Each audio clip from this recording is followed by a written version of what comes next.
Folks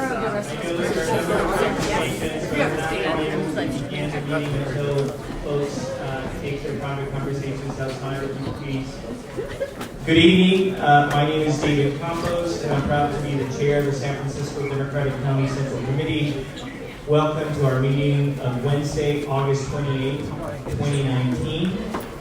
We are happy and proud to be here in the Mission, and I think it's technically Supervisor District 8. But we can also see District 9, Supervisor Mandelman from the street. We are going to begin by asking our Secretary, Member Francis Shea, to do the roll call. All right. Member Alexander. Member Alioto. Here. Member Baraka. Here. Member Bryant. Here. Member Campos. Here. Member Chen. Member De Jesus. Member Duffy. Member Fewer. Member Fewer. Member Galata. Member Gross. Member Hefshay, I am here. Member Tom Shea. Member Jung. Member Kim. Member Kim. Where's Jane? Member Lacroix. Member Leviton. Member Leviton. Member Lowe. Member Lowe. Member Mahogany. Member Mandelman. Member Maxwell. Member Norton. Member Sousa.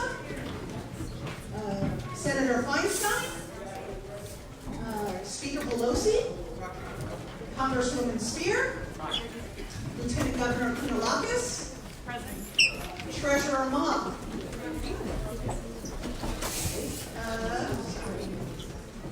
Board of Equalization Member Cohen. Member Cohen. State Senator Wiener. Here. Assembly Member Teague. Assembly Member Teague. Assembly Member Chu. Here. Thank you very much. Good evening, everyone. And before we begin with our agenda, I simply want to say that tonight, as you know, is a very important evening for us. It's our endorsement meeting. There are very strong feelings that people have, and we are all San Francisco Democrats, and that's what makes us who we are. We have strong feelings. So I just want to make sure that we are respectful of one another. There are great San Francisco Democrats that are running for different positions, and let's just be respectful of each other when we make our case. Please focus on your candidate, not against the other candidate. So with that in mind, I'm going to move on to item number 2, which is the approval of the meeting agenda. And I just want to make an amendment to the proposed agenda. As you know, I put forward an emergency resolution number 9, that deals with the award by the Shanti Project of a Lifetime Achievement Award to Diddy Wilson. I have been approached by our labor leaders and Shanti to have a conversation about the issues raised in that award.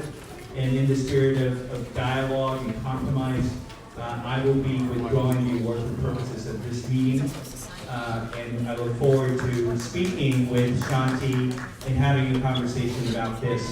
The goal here is not to hurt Shanti, but to make it clear that we in San Francisco, we are vehemently opposed to Donald Trump and his white supremacist policies, and that we are going to be standing against that. So I know that there are people in the audience that want to speak to that, and you're welcome to speak on that item. But again, that item will not be included in the agenda pending meeting and discussions with Shanti Project, its leadership, and we thank our labor partners who have offered to facilitate that discussion. So with that, what you have before you is an agenda that includes items 1 through 10, with item 9 being removed. And one other amendment that I would make to respect the public that came here is that we actually hold off and continue to the next meeting, item number 5, which is the officer reports, so that we can proceed to the endorsement. So it would basically be an agenda as it is without items 5 and items 9. So motion by Member Duffy, seconded by Member Spear. Any comments, questions? Can we take that without objection? Without objection, the agenda is adopted as revised. The third item is item number 3, which is the approval of the July meeting minutes. Colleagues, you have the minutes of the meeting of July 24th, 2019 before you. Are there any comments, changes to those minutes? If not, we have a motion by Duffy, and we have a second by De Jesus. Can we take the motion to adopt those meeting minutes without objection? Without objection, those minutes are approved. Now we will go on to item number 4, which is public comment. And pursuant to our rules, we provide up to 2 minutes per speaker. And I don't know if there's a request to do 2 minutes or do 1 minute. I know we have, I think, over 100 speaker cards. So if there is no objection, we're going to proceed to do 1 minute. If there's any objection, no objection. And just the members of the public, the way we're going to do it is we're first going to invite speakers who are senior and disabled to come up. And before I call upon them, I also know that there are some disabled and senior members of the public who are looking for a seat. And if you are, can you raise your hand? If you don't have a seat and you are disabled and senior and you would like to have a seat, and I would respectfully ask our younger folks and able folks to please, physically able folks, to give a seat to anyone who might need it. We want to make sure that if you are senior, disabled, and you need a seat, that is provided to you. I don't see anyone that actually needs that, but thank you to the gentleman who's offering a seat. But please let me know if there is such a situation. So with that, I would begin by asking our seniors and disabled members of the public who would like to speak first to please come up and, if possible, line up in the middle aisle. Please state your name so that I can make sure that I don't call you again when your card comes up. And following them, I'm going to call on some few more names. And so if you are called, please, come on up and line up in the middle aisle. So Larry Griffin, Bobby Coleman, Perouge Sahu, and I apologize if I mispronounce your name, Sunny Sunshine, Corey Smith, Lisa Zagner, and Jonathan Hoyt.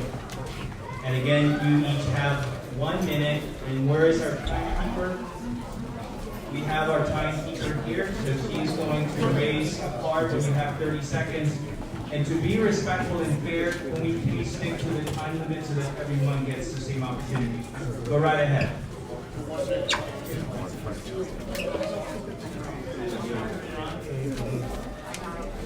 Hello. My name is Larry Griffin. I'm the political legislative vice president for IFBT Local 21. We're the second largest city employee union. And in our deliberations, we are supporting in the DA's race both Susie Loftus as number 1 and Shalsa Boyan as number 2. And my main focus for being here tonight is the D5 race. We are solely supporting Valley Brown, and you would encourage the PCC to do its the D5. Both public employee unions, the two largest, SCIU and IFBT, have given sole endorsement. Can we not watch the Briefly, I've known Valley for 25 years and seen her. I am a native in District 5. I've been there for 65 years. I have not met her opponent yet, except on the campaign trail, and also checking out his non-union based house. Thank you very much. Next speaker. If we can be respectful of every speaker, you'll get your opportunity. Go ahead, sir. If you speak into the mic.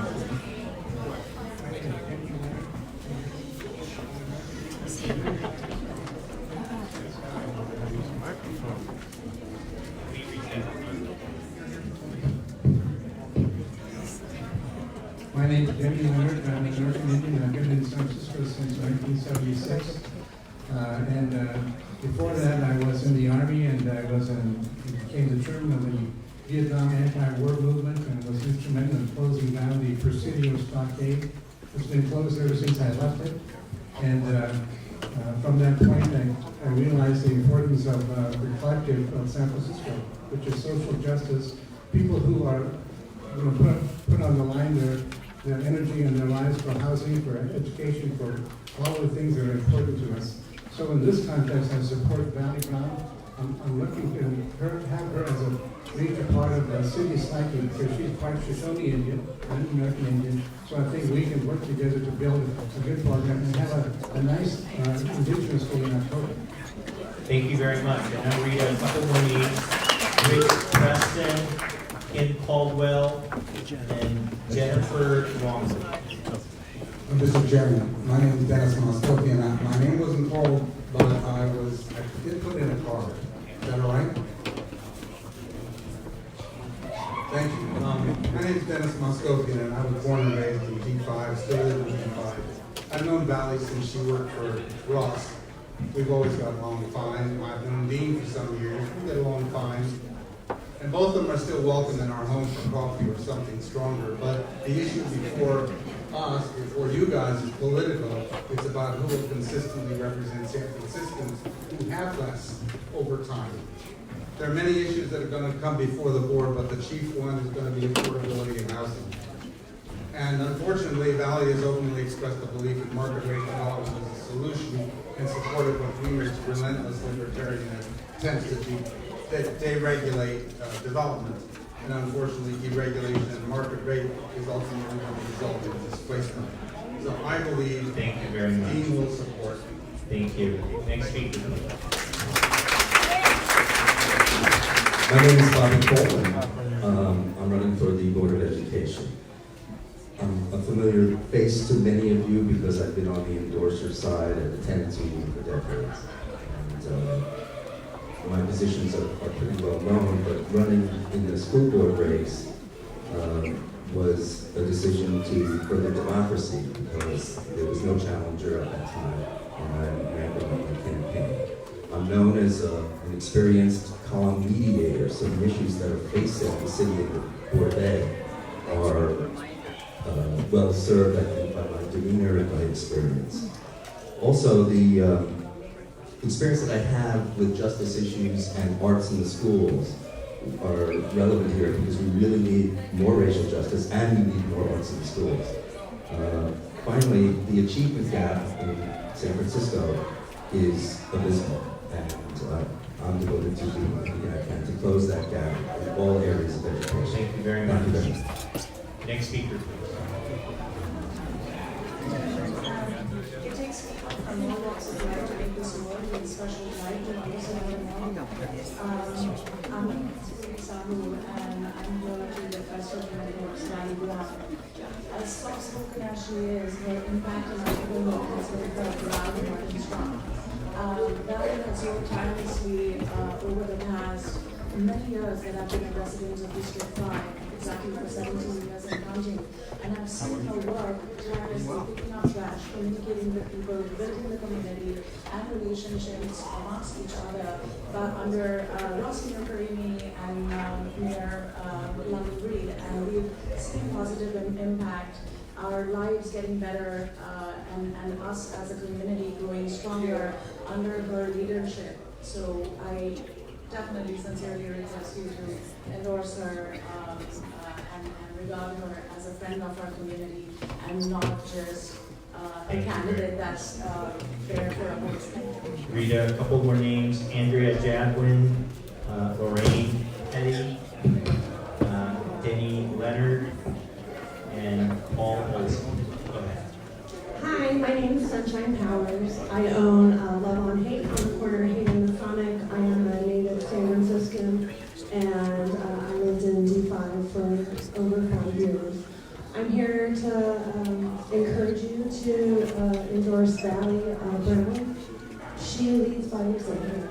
and that's why she has my vote. She gets in there, she does the work, she comes and she communicates with me, and whether we agree or not, I have faith and trust her to do what's best for D5 here. Thank you very much. Next speaker, please. My name is Corey Smith, and I promise to be quick. I would like to invoke the presidential privilege as well. My name is Corey Smith. I'm the president of the United Democratic Club. We have, as an organization, a supervisor at the ground. And then personally, I'm also a District 5 voter and District 5 tenant. I've been for a little over 6 years. And when I think about Supervisor Brown, I think the main thing that resonates with me is when it comes to the political divide in San Francisco, I often talk about how moderates and progressives are focusing on different problems that we're trying to solve. Some of them 30,000 foot, some of them very on a block by block level. And I think Supervisor Brown really exemplifies somebody that tries to solve it. She recently put forward legislation for the city of doing business with states that have abortion laws. She put forward a piece of legislation that was going to have all of the buildings move towards 100% municipal buildings. Those are 30,000 conditions, right? But then when we get a little bit more local and neighborhood by neighborhood, she's putting forward legislation to make it easier for small businesses to get permits and operate. And it's already been mentioned here. Just curious, who has like run into Supervisor Brown walking down the street picking up trash? Our club's motto is do the Lord's business and how she does it. And she's always done that. And she doesn't do it for political purposes. She does it because she wants her neighborhoods to be better. And it's something I really admire. So, one other thing I know that you all have cards down. United Dems are trying to work with everybody in the city and hosting a presidential job fair on September 15th in this building. We will be honored to have the party as a whole come on as an official co-hosting to sponsor on that, as well as every other Democratic club in the city. Our VP of Election Engagement is going to be talking a little bit more on that. But we hope to see all of you there September 15th. With hopefully every single candidates we might be able to see. Thank you. Thank you very much. Next speaker. Good evening. My name is Lisa Zeller. I'm a proud resident of District 5, and if you guys ride your bike, you've got by my house because we live right there in the Bus Rocks. I'm here asking for you to endorse Valley Brown, our District 5 supervisor, for supervisor. I've known Valley for over 10 years. We actually did meet picking up the trash. And here's the thing. Valley is someone who genuinely cares about people, who cares about the underserved, the disenfranchised, and who rolls up her sleeves to work hard and work smart. She embodies and lives by all of our San Francisco values: empathy, passion for each other, and doing what's right for all the right reasons. But here's the reason why we really need Valley on our Board of Supervisors. We need more female representation on our Board of Supervisors.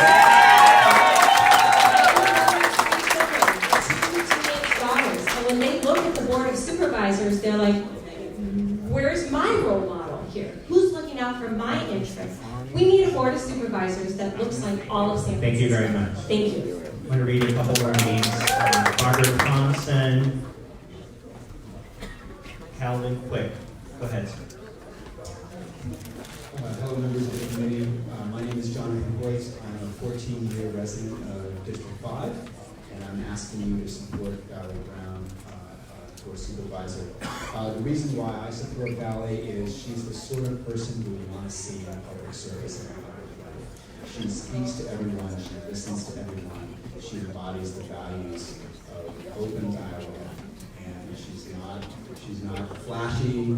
She's not dramatic. She's not divisive, but she is someone who listens to everyone. And I am also a bike commuter, and I ride on a wiggle, and I am aware of how hard she worked over many years to make sure that our bicycle commuting infrastructure is really great. And I love riding on a bike passing by because I feel a lot safer, particularly in the neighborhood where she's supposed to be. On homelessness, on housing, on transit, again and again. She does just things for us. I'm just so proud of the way she works behind the scenes. Time. Thank you. Next speaker, please. My name is Rich Preston. I'm a native San Franciscan. I've been a Democrat for over 50 years. I would like to call for the resignation of the chairman, David Campbell. our party and our city deserve better. His statement about D.D. Willsie's son being the ambassador to Hitler's Austria that appeared in today's Chronicle embarrasses us all. It appears in the resolution that was tabled tonight. In an era where the occupant of the White House spews division, I think we should not do the same. Mrs. Wilsey is receiving the Lifetime Award for her work for the group in the city, an honor she deserves even though she is a Republican, as if that's a crime. Clearly, Mr. Campos does not have the wisdom to chair this group. Next speaker, please. Thank you. Well, hi. My name is Jennifer Longley. I am with the San Francisco Women's Political Committee. I am also a 16-year resident of District 5. I am here with my SFWPC sisters in support of Valley Brown for District 5 and Susie Loftus for District Attorney. I can tell you as a District 5 resident, whether it was under Rossmere Karimi, London Breed, whoever, if you wanted something done in District 5, you went and talked to Valley Brown. It does not matter where you are from, she will help you out. Susie Loftus was out there over at the Park Street station, and when she was at the DA's office working on the ground in our community, she is the only person in this race who has worked to hold our police accountable and worked with our youth. These are incredible women, and I urge this body to support them tonight. Thank you so much. Thank you very much. I do want to make an announcement that if people are able to go upstairs, there are actually more seats upstairs for those that might be able to go up there so that folks are not crowding up in that area. No chairs? Okay. We'll get more chairs up. Thank you. Next speaker. Good evening, my name is Kim Caldwell. I am the producer and host of a very humble online lifestyle show here in the Bay Area. I would like to say hats off to Supervisor Valley Brown as an entrepreneur, as an artist who was born and raised in the Fillmore District. My mother is still living there in the same place for 30 years, 40 years. What I appreciate about Valley is, number one, she understands the passion about literacy and early learning. Two, entrepreneurs and nonprofits. Thank you so much, and I'm asking for your endorsement, Supervisor Valley Brown. Thank you. More chairs, by the way, are going up to folks who need them. A few more names: Allegra Fortunati, Linda Richardson, Lorraine Ward Bader. Next speaker. Good afternoon. Lorraine Petty, San Francisco Fillmore resident, Democratic voter for 50 years. I counsel and advocate for seniors and people with disabilities who need affordable housing, who are fighting evictions, and other health and major problems. I support Dean Preston for supervisor. Because I'm certain that when on the board, he will vote always for our protection without pausing for an okay for big corporate interests. For anybody tempted to choose candidates on a single identity criteria, I've been a volunteer worker on a lot of campaigns, starting back for Byron Rumford and the Fair Housing Act and Shirley Chisholm for president. To get my support, a candidate has to know what they stand for: steadfast principles and a vision. They must stick their neck above the herd to act on, no matter the pressures, Dean. Thank you very much. Next speaker.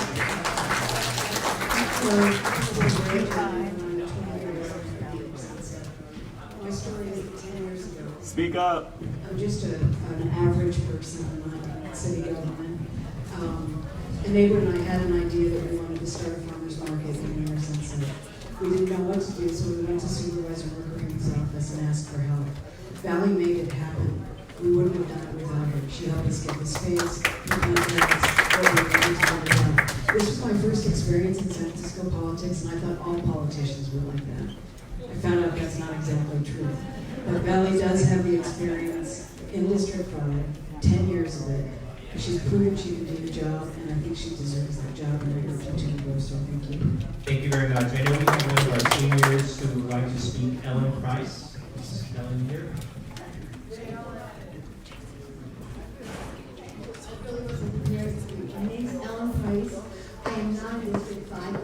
very committed to getting Dean on the board of supervisors because I really feel like the board really needs to reflect the real position of San Francisco, which is not taking corporate money. Next thing, the second thing is I'm here also to speak for Chesa because he believes in a justice reform. Thank you.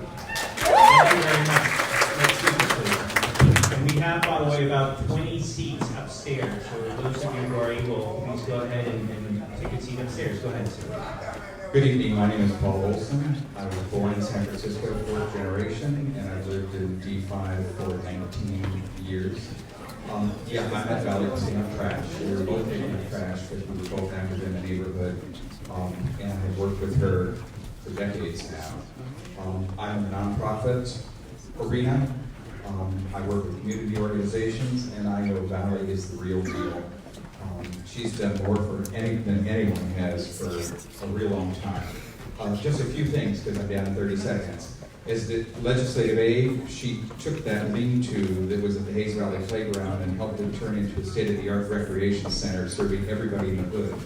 She helped broker the deal that brought hundreds of units of housing to the former UC Extension site at 55 Laguna with a focus on low-income housing and emphasis on the site being integrated into the existing neighborhood. It's easy to talk about problems. Valley knows how to solve them. I urge you to endorse Valley Brown. Thank you very much. For Mark Gleason, Brandon Harami, and Zuri Peace Green, Alex Wong. Next speaker. Hi, I'm Adrian Williams, and I live and run a nonprofit in District 5. I have known Valley from the beginning of my advocacy, and because of her experience working with our different supervisors, nobody knows District 5 better than Valley. So I'm here to endorse Valley and to let you guys know that Valley represents everybody in the neighborhood or the hood. I encourage everybody to vote for Valley. And I am personally endorsing Valley because of her dedication to the neighborhood, to the seniors. I'm now at that stage. And I've stopped lying about it. So please do vote for Valley Brown. Thank you very much. Next speaker. My name is Barbara Thompson. I've lived in District 5 for the last 65 years. This is my coat right here. I am Sophie Constantine. I work for District 5. So I've known Valley for many, many years when she was out picking up trash, serving our community, and I put her in West Homes. She's there to care her and also take care of her. And I think we need to work with Valley Brown because she knows everything. She knows what's going on. She knows what we need to do for the world of this community and our city a better place. So please endorse her. Thank you. We're tag team here.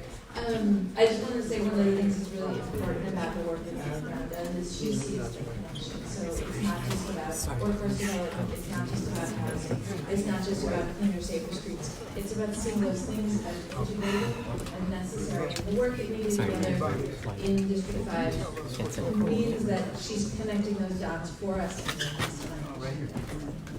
Thank you very much. Thank you both. Thank you.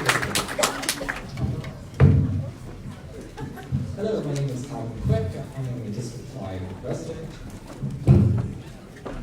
Hello, Calvin Quick, District 5 resident, and I'm here to ask you to endorse Valley Brown for supervisor in District 5. I have not known Valley for very long. I've only known her for about a year. But I think one of the most impactful things that I always remember when I think about Valley is that she is not just someone who goes and works in the city hall every day and who gets stuff done. She's also someone who can make other people get things done. She is someone who can go and knock department heads together and actually make people who may be reluctant to make changes in the establishment actually shift their perspective and bring actual substantive policy change in an innovative way in city government. So I urge you to support Valley Brown. Thank you very much. Thank you.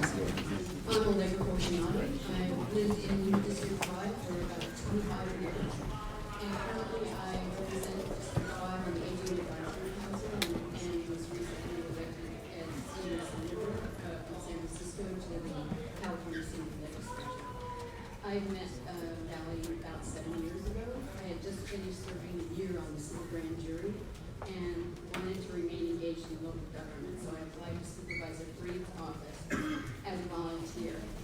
Valley was an aide at the time to Supervisor Freed's, and when she was in the office and not filling out the field, Valley was a wonder to behold. There was a seemingly constant stream of constituents asking for help, some desperate, looking to government, at a level of departments, red tape, regulations, but Valley was and always knew where to get support as residents of this.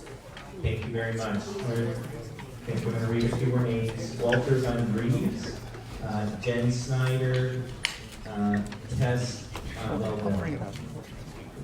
Hi, I'm Lorraine Baker, and I've been in resident District 5 for 40 years. And I met Valley about 7 years ago when she was a legislative aide, and she met with me and some of my neighbors.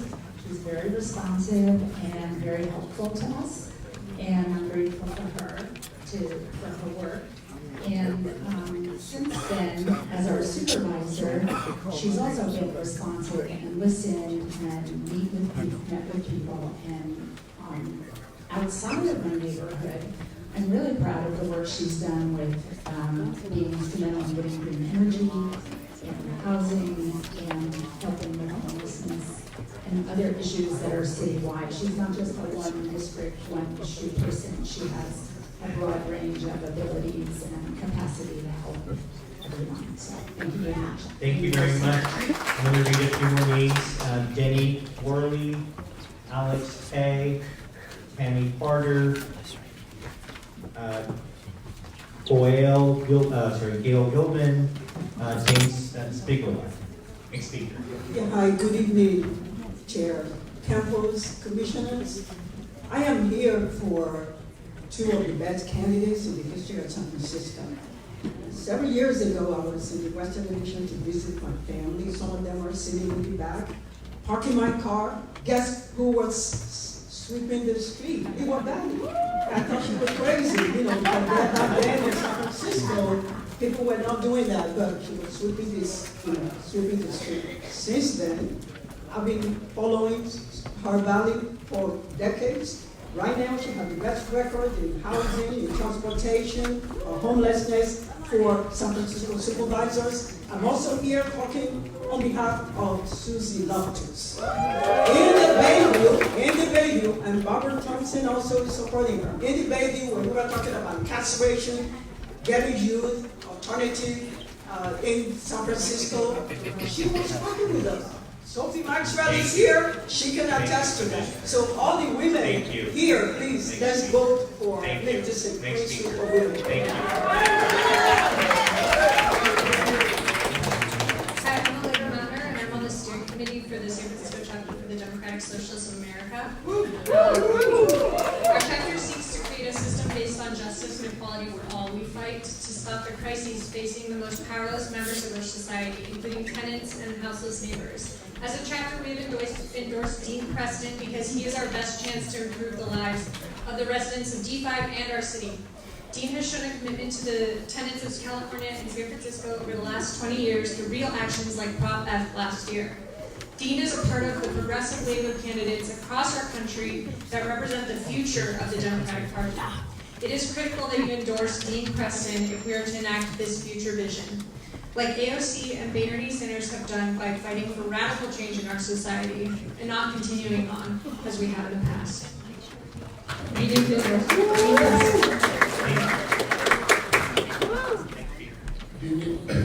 Mark Leeson, and I'm a member of the team in San Francisco for 38 years. I'm here to talk about the store that's 300 feet away from us that I walk past and then you walk past tonight is not supported, unfortunately, by the bread and milk and other products that some of my Teamster fellow members deliver. It is supported by other products, like whiskey and indeed tobacco and other things that come to that store. The ban that was put together by the Board of Supervisors is now the second iteration of an idea of banning products in the store, 400 stores, when most of them are immigrant neighbors. And I'm asking for everyone here to consider what is going to happen to these families if this idea of banning products one by one, what is going to happen to these people who are running these stores? So that's why I'm asking for the SFDCCC committee. Thank you for your consideration. Thank you, sir. Next speaker. These are always too short. So I would like to use my privilege as an associate member of the San Francisco Democratic Party to not have a time talk, and I promise I'll be respectful of everyone else's time. As you may know, I'm Brandon Harami. I am an associate member of the San Francisco Democratic Party, but I also serve as chair of the San Francisco Bernie-crats. We were recently named the largest citywide art revolution group in the country. And we are proud to have endorsed Dean Preston for District 5 Supervisor, Chesa Boudin for District Attorney, and Proposition F, which is also very important. So we chose early endorsements in these races for the same reason many of you ran for the Central Committee, because we need fundamental reform to our political system, from the bills that we pass to the way we fight for criminal justice reform.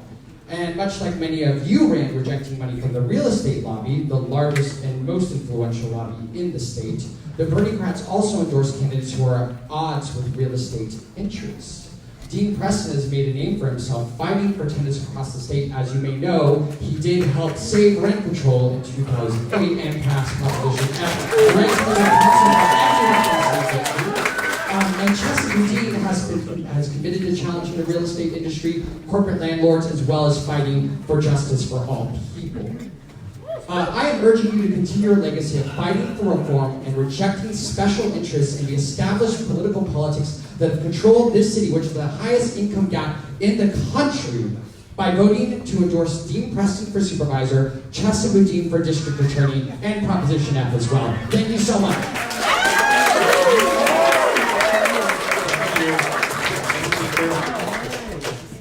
Before you start my time, a very serious question. So can I invoke the fact that I have 7 different personalities and names? My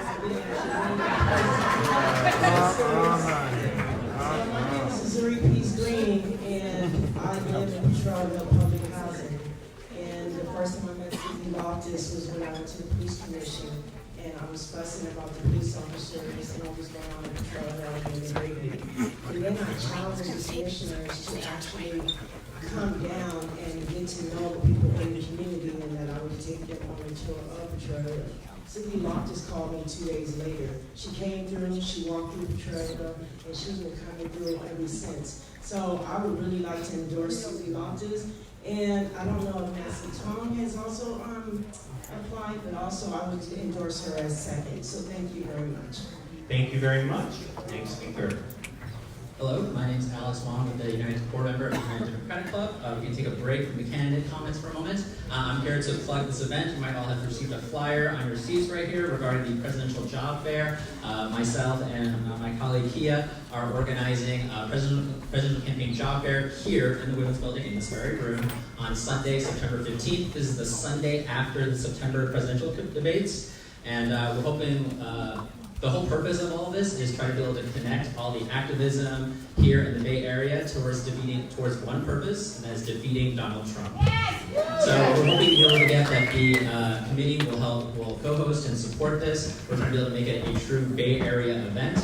We already have support from the ENDC, San Francisco Women's Political Committee, San Francisco Young Dems, and then also the Peninsula Young Dems. And we've also already reached out to Wine Country Dems and East Bay Young Dems.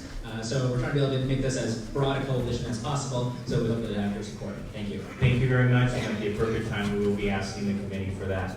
Next speaker. Good evening. My name is Tess Waldhorn, a D5 resident, and I'm asking you to support Dean Preston for supervisor. While some candidates have been looking at the ground, Dean has been looking all over the state and figuring out ways to protect my neighbors and your neighbors who are renters. And that's the majority of the people in San Francisco. We need to keep our people here.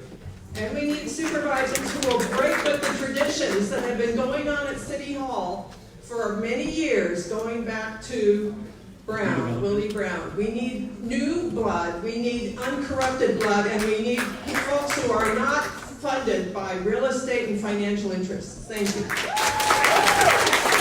Thank you very much. We're going to read a few more more names, Melanie Green and Laura Green, Rodney Chin, Gail Baugh, Cheryl Davis. Hi, my name is Walter Van Riel. I have lived in the inner Sunset for over 26 years. In the past, I was active in the neighborhood, and I was part of the board in the neighborhood association, and that's how I got to know Valley Brown. Over the years, we have got to know Valley as our conduit to City Hall, in her role as her key aide to former supervisor on London Reed, and before that Ross Macarini, and now as appointed supervisor. She always is present at our community meetings and events and is very aware of the issues in our community. I am here and I'm volunteering my time to express my appreciation for all her many years of service to our neighborhood community. She has earned my trust, and I feel she has earned being our elected supervisor of our district so that we can maintain and grow that relationship. As an artist, a community activist, and a woman having experienced a rough childhood, Valley has the skills and the empathy to allow her to find a middle ground and bring people together around difficult issues. Thank you very much appreciate. Thank you, sir. Next speaker, please. Hey, how's it going? I'm Jen Snyder. I'm actually Dean's campaign manager, but I wanted to share how I began working with him. You might also know me as the campaign manager for Prop F. That was the right to council measure. We won that. Dean wrote it. I was the campaign manager. You might know me from Prop C, the good one. That was homelessness. I was the consultant on that with Jim Stearns, and Dean ran all of the efforts for that in District 5 with me and our team. I also started our Democratic Socialists of America chapter here in San Francisco. And Dean has been with me every single step of the way of all of these things, leading these things alongside me. I am really proud to be an organizer in San Francisco. I'm proud to be a woman organizer in San Francisco, and I would never, ever, ever work for any other candidate but Dean. Richard Hashimoto, Jim Salinas, Renee Corain. Next speaker. Hi, good evening. I'm Jenny Worley, president of AFT 2121, representing the faculty at City College of San Francisco.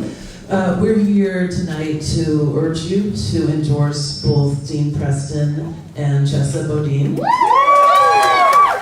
City College faculty have given their sole endorsement to both of these candidates. We've endorsed Dean because he advocates for a truly progressive approach to housing and education. With our students sleeping in cars in parking lots, we need comprehensive, big picture solutions, not incremental change linked to market rate development.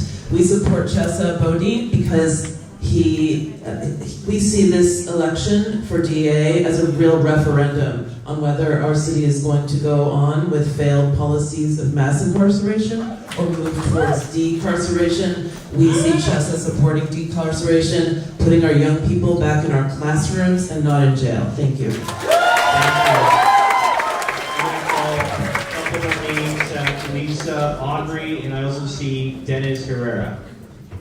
Okay, how you doing? My name is James Fingold. I work for a small organization in the Western Addition called Elliott Hill Community Center. I work with 600 to 1,000 kids, and I was on my way here, and I was thinking like, what do I say about the candidates? And I come to realize I only know two candidates, two amazing candidates. That's Valley Brown and Susie Loftus. What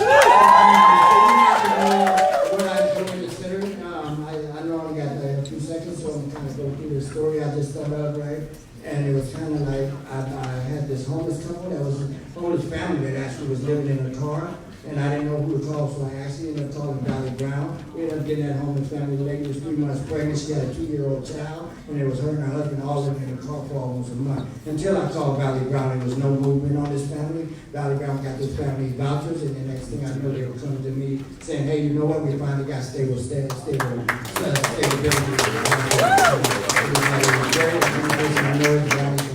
Thank you, sir. Thank you very much. Next speaker.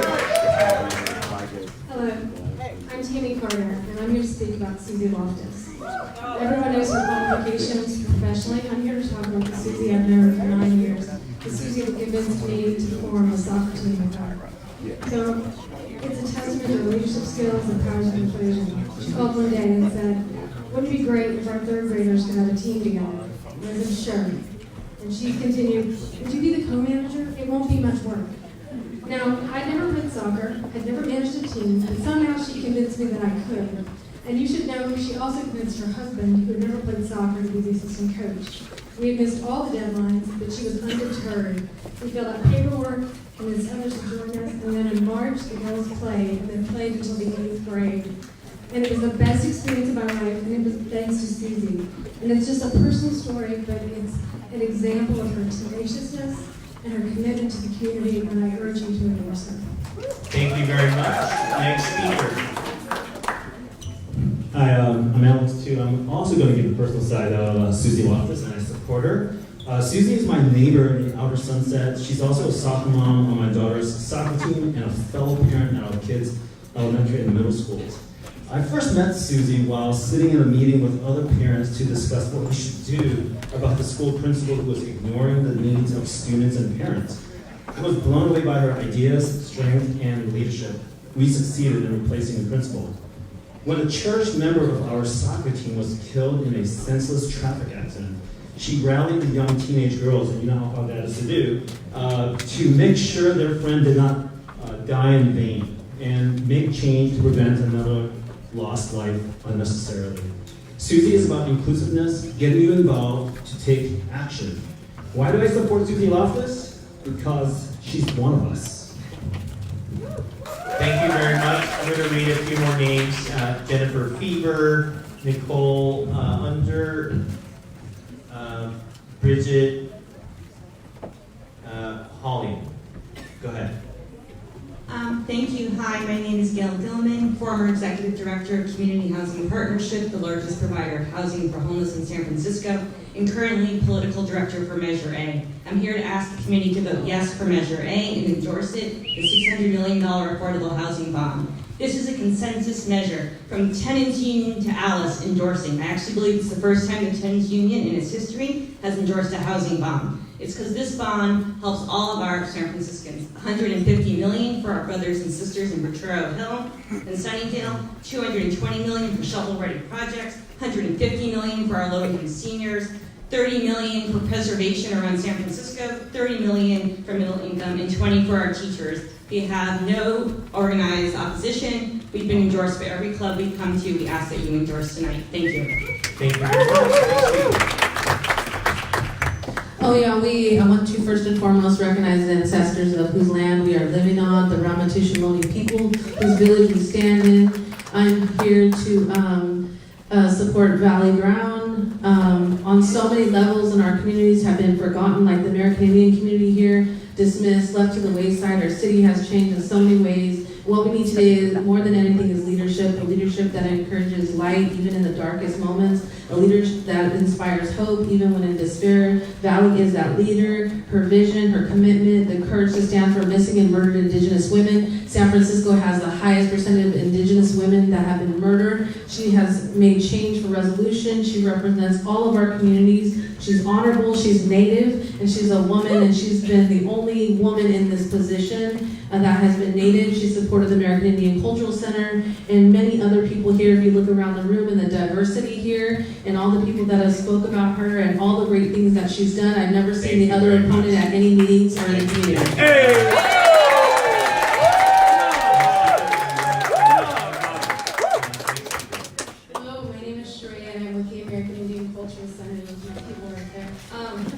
Just a little bit of background. I'm actually new to the Bay Area. I've been out here about 6 months. I came from Native American Heritage Mission, working with Governor Brown and his tribal advisor, and working with the governor's tribal advisor, the Department of Water Resources.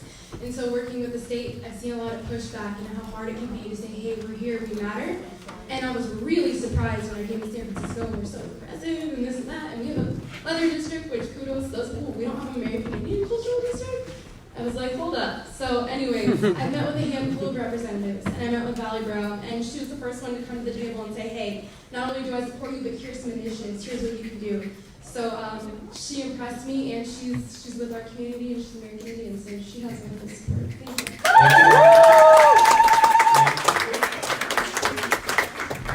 you. Good evening, my name is Melanie Green. I'm here with my sister Melora Green. I speak for countless people in the Fillmore District. We've been here for 19 years, community activists, artists, creating an opportunity for so many people. And we've been on the front lines making sure that things happen positively in the Fillmore District and in D5, period. And Valley has been there every step of the way. She's a collaborator. She has ideas. You don't always have to agree, but she will make sure something happens.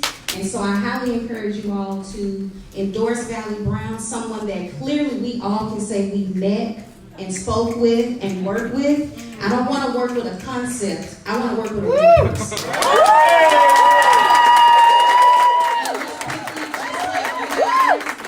Passing around the potato chips and the nuts to share, that's Valley Brown's work. As a queer Black woman living in San Francisco, I want to just thank you, Valley, because I've never felt so seen. That's right.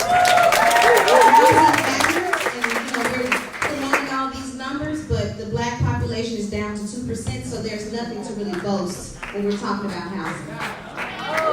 Thank you. Hi, my name is Gail, and I'm urging for you to endorse Valley Brown for supervisor.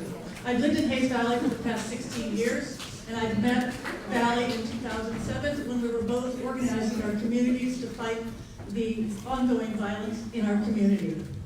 She understood why Saving John Muir Elementary School was part of a safe community. She's a proven leader, and she speaks her own mind. She's engaged. She's never afraid to listen and act.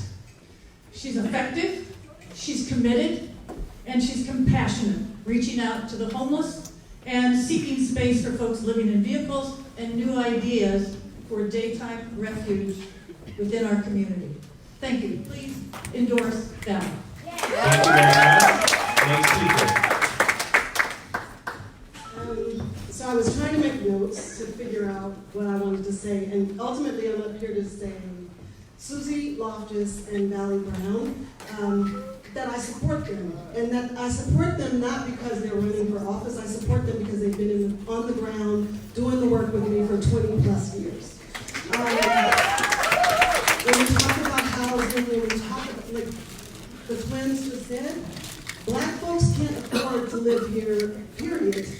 And that if we talk about building housing, we're not talking about like how to get people employed, how to deal with the racism that lives in the city, whether we want to admit it here or not. If we're not talking about that, then we're not really talking about change. And Valley has literally put money in people's pockets.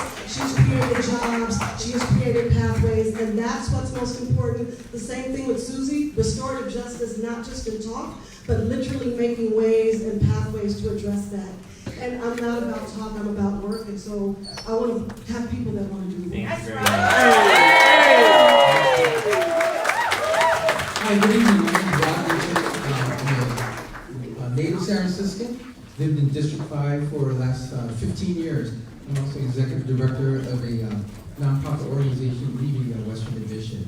Now, our nonprofit has served over 900 youth a day and their families.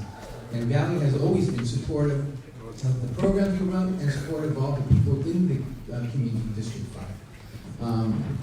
Personally, I had met Valley 15 years ago. I moved into Laguna and Eddy Street when there was a lot of violence there. And Valley was instrumental in working with Ralston Mercurini and the police department, bringing a police car 24/7 right on the corner where I live. And it never made me feel safer in such a violent community that I would thank these guys every day. But that turned the tide on living in the Western Addition, making it safer. And Valley has always been supportive of our community. So I urge you to endorse Valley. Thank you very much. Next speaker. Hi, good evening. My name is Richard Hashimoto. I lived and worked in Japantown since 1960. But also on top of that, I'm the president of the Japantown Merchants Association, and we support Valley Brown and Susie Loftus. And I urge the PCC to also endorse the two. As a president of Merchants Association, it kind of puzzles me why the other candidates haven't reached out to me. Usually they do reach out to me, and unfortunately, no one has reached out. So please endorse to thank you very much. Thank you. Next speaker, please.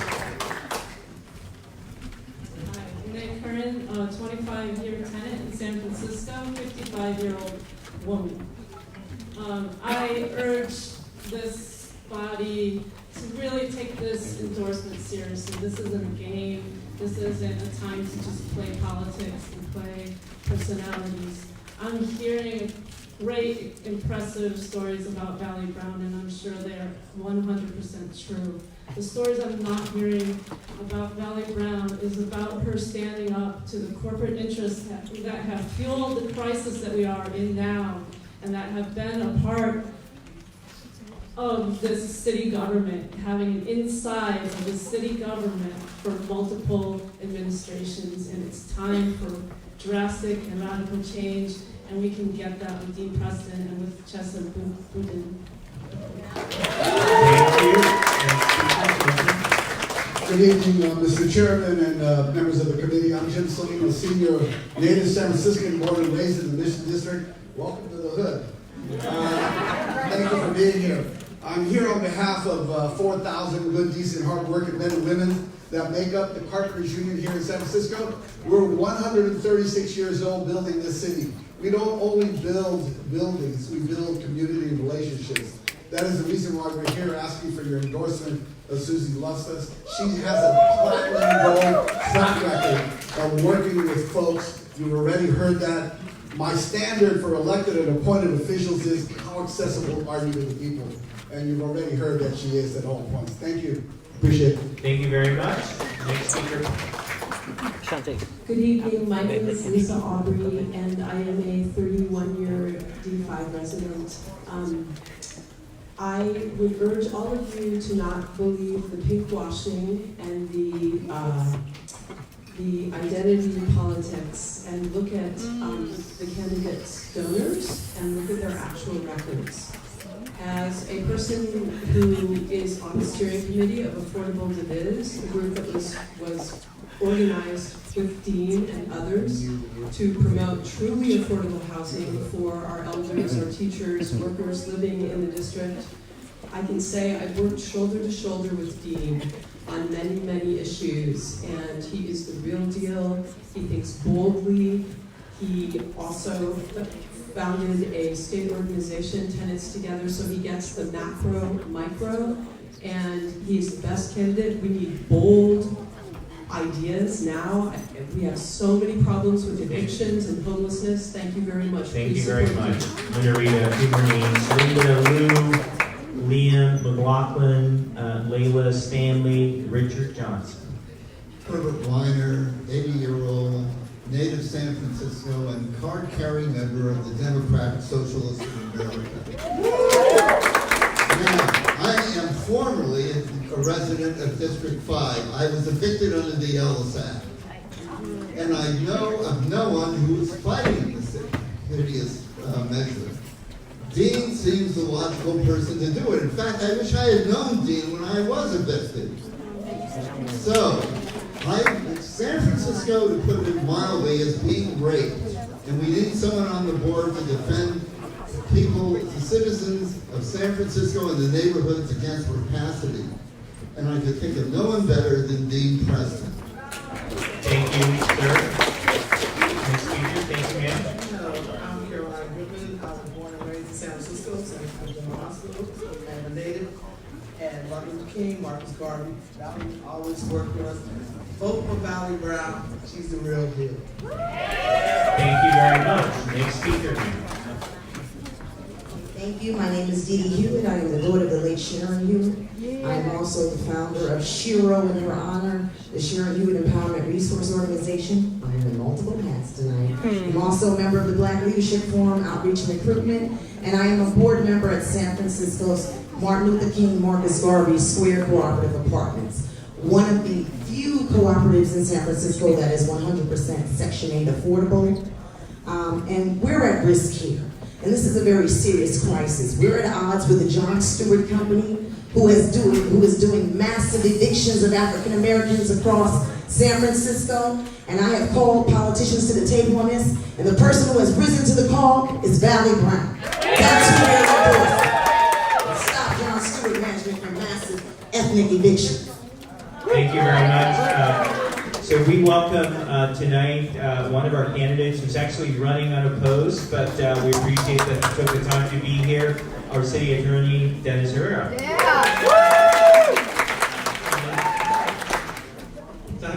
You can speak longer if you like. Well, I will say I miss the beauty of a competitive race. Interesting. But thank you, Mr. Chairman, and it's my honor and privilege to be before the DCCC seeking your endorsement for my 6th term as your City Attorney. I've had pretty good luck at the 6 other times I've run for City Attorney. The only other time I was here in 2011, things didn't work out so good, so I hope that I'm going to have the good luck rather than the bad luck with you tonight. But it's really my privilege and honor to be here, and it's really quite simple, members. When I first ran for City Attorney, I ran on a platform of making sure that we were going to manage and run an office that had integrity, that did San Francisco proud, that fought for people, and that called it like we saw it, and finally, and most importantly, to figure out a way to use the power of the law to make a difference in people's lives each and every day. And throughout the course of my 18 years in office, we have tried to live up to that credo. In the beginning, the issues were fighting for marriage equality, fighting PG&E, making sure that we were fighting for tenants, going against gun manufacturers and lead paint manufacturers that were poisoning our streets and killing our kids. In the midterm of my tenure, it was about fighting credit card companies and payday lenders who were seeking to take advantage of our most vulnerable residents. And most recently, it has been fighting a Trump administration that is trying to take advantage of our most vulnerable.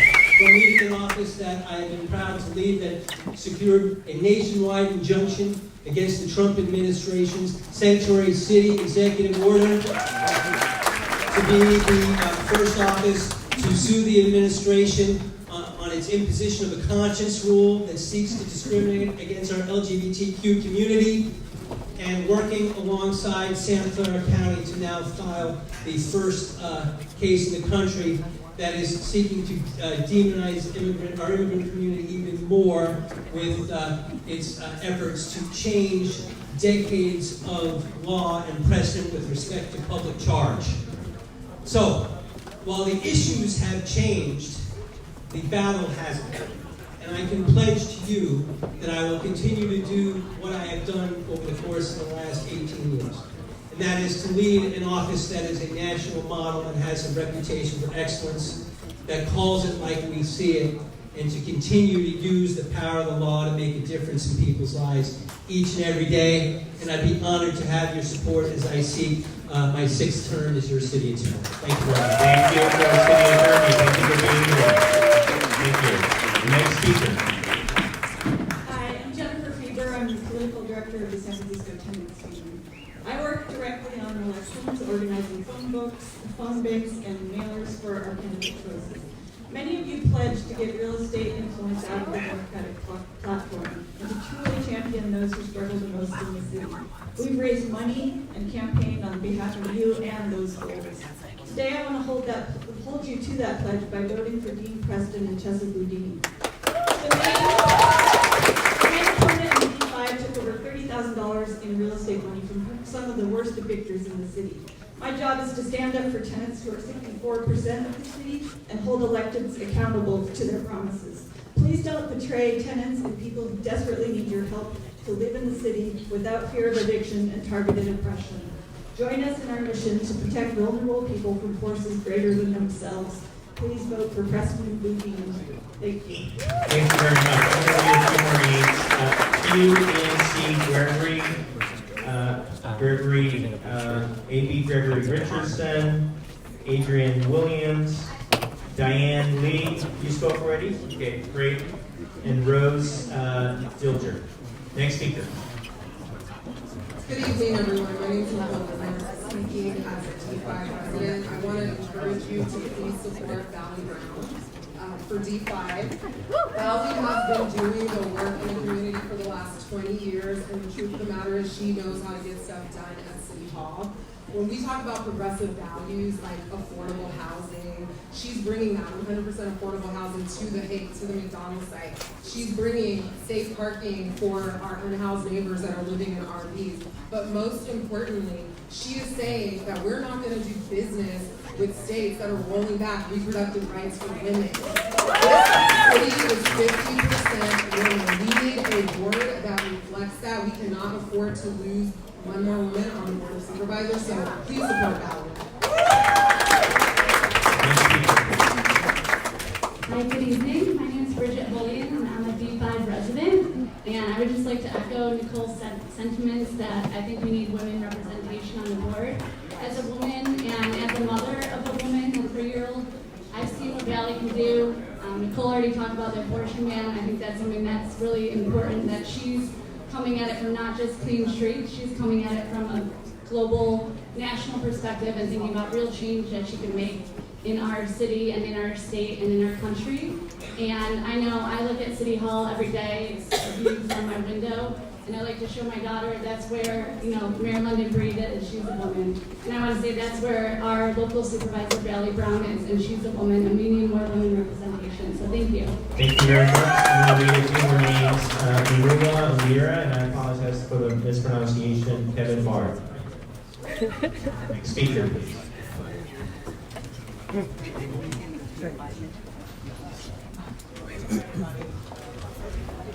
On the mics. Chairman Campos and DCCC. I'm a little surprised that everyone now running this race, which I've never done before. One of the things with you candidates, I appreciate the work that Dean Preston's done. Perhaps he's done a really remarkable work with proxy, and I have is someone I actually endorse, including Chesapeake. Let me just say that my main speech, and one of the things that I've kept a journal of how this process has been for me, which is the Department of Ethics, the Ethics Commission, never actually informed me of my right to have public funds, and so basically kept me out of the way and said I couldn't have public funding. Secondly, the Department of Elections never ever gave me information except what I read. So it's curious that when you have candidates running, they will blindly not give you the information that's required in order to run. This is called discrimination. The last part I want to mention in my speech is that African Americans constitute 4% of San Francisco. They have actually been reduced from 40% to 4%. I care about that community. I passionately care about that community, and I want you to know. Well, thank you for your time. Thank you. Next speaker. Good evening, my name is Shannon Bolt. As a queer teenager, I moved to District 5 when I was 17. My mom was able to buy a condo in the Lower Pate as a recently divorced community college professor. When I moved from D5 to D8 10 years ago, though I moved from D5 to D8 10 years ago, I still go back to my old neighborhood where my mom still lives now that she's retired. As a small business owner-operator charging premium prices for my services, I can barely afford the controlled rent increases and capital pass-throughs on my apartment, even with 4 roommates in a 3-bedroom apartment. Building more luxury condos and luxury apartment buildings will not bring the cost of rent or home ownership down for anyone. We need representatives who will stand up to corporate real estate developers and fight for better housing and rental policies once we repeal the Costa-Hawkins and Ellis Acts. Dean Preston is the representative who will do this. It's also important that we complete the transformation of the DA's office toward progressive values and elect a DA who will hold our out-of-control law enforcement agencies to account. We're not going to get that from someone who chose to go from allegedly disciplining police. Please endorse Chase Eugene. Thank you very much. Kristen Evans, Lori Lederman, Lou Fisher, Rodney Earl Jackson, and John Lasowski. Hi, my name is Hope Williams, and I am the campaign organizer for Dean Preston. I started volunteering in February, and they gave me this full-time job after I graduated from SF State University in May. Woo! Over. All right. I'm here today because I support this man. He's a true organizer that continues to empower District 5. Since day one, over 20 years ago, as an eviction defense attorney in the city, he has made it his mission to protect renters in San Francisco. I'm here today because of the thousands of doors we've knocked in the Haight, the Panhandle, Coal Valley, Japantown, and especially the Fillmore and the Western Addition. I know without a doubt that people are frustrated. They are truly sick and tired of being sick and tired. Dean has proven time and time again that he will never be in the pocket of large real estate developers. This race is not Dean versus Valley, it is the people versus corporate interests. He has helped this city in ways that are immeasurable. We all know what he's done. Endorse him to see what a progressive really looks like in City Hall. Thank you very much. Next speaker, please.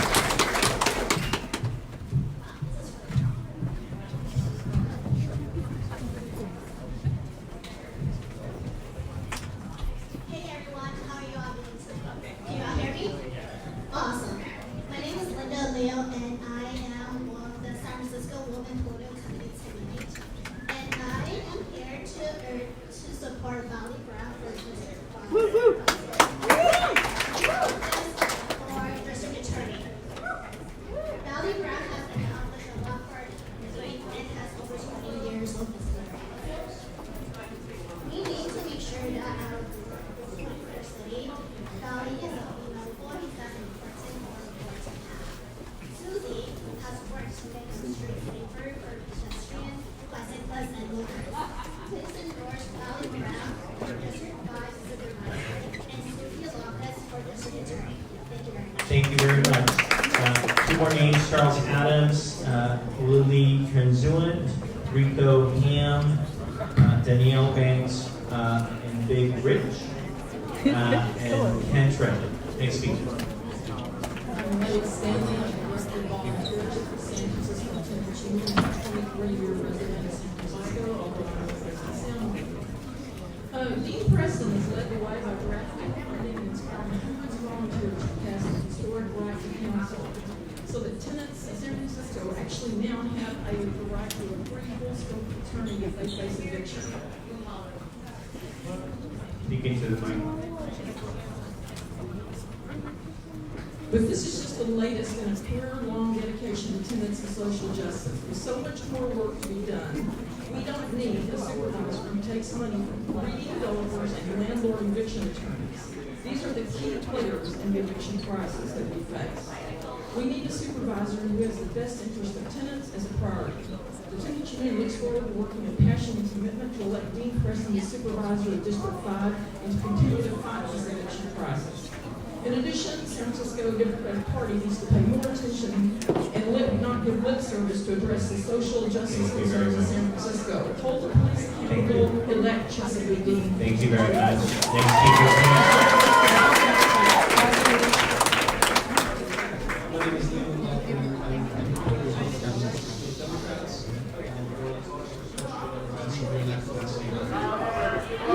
With the San Francisco Democrats here to share our endorsements and to consider the endorsements of the future generation of Democrats in the city.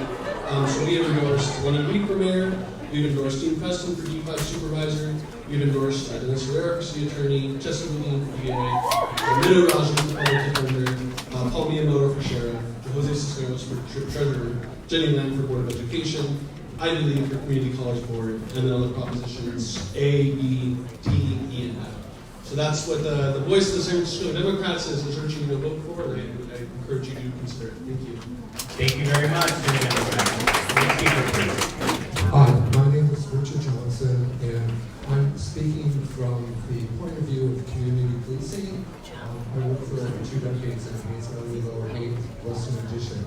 And in that time, Val Brown, endorsing also Susie Loftus, the key players in helping to revitalize, empower, and to raise the spirit of the collective communities.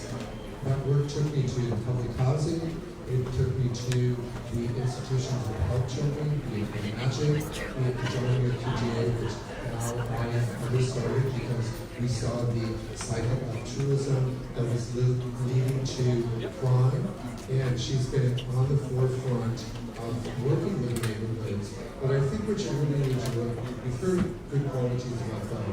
I think you need to realize District 5 is a very diverse neighborhood, and the neighborhood is a key issue. And with Val, I find that she has an open ear and listens to people. Thank you very much. Next speaker, So, hello, my name is Rodney Earl Jackson Jr. I'm an artist and a theater educator here in District 5. I at the Harvard Miller Center, Broadway Center for Women in the Arts and the Mission, and at the African American Art and Culture Complex, which Valley strongly supports. I was born and raised in the Fillmore Hayes Valley, and I'm still here.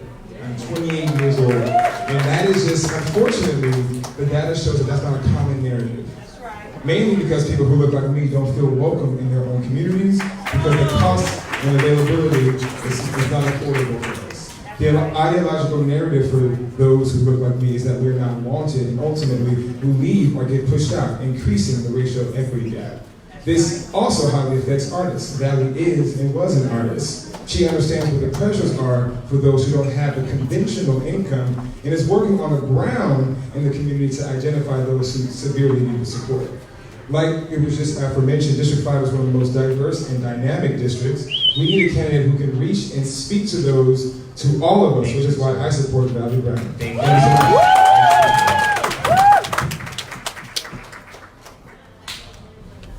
My name is Hugh Gregory, also known as the Huey MC, Bay Area hip hop pioneer.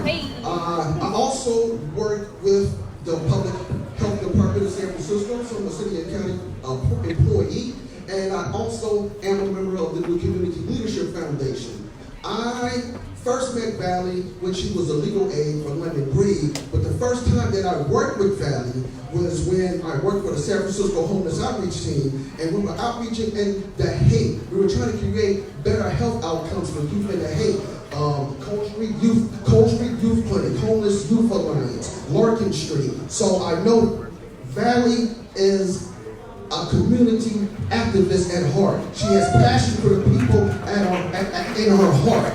She didn't campaign to become District 5 supervisor. She was thrust into the role because of her expertise. Whenever I would see Valley with London Breed, I would be like, this is this wise vizier, this wise person. Thank you very much. Thank you for your time.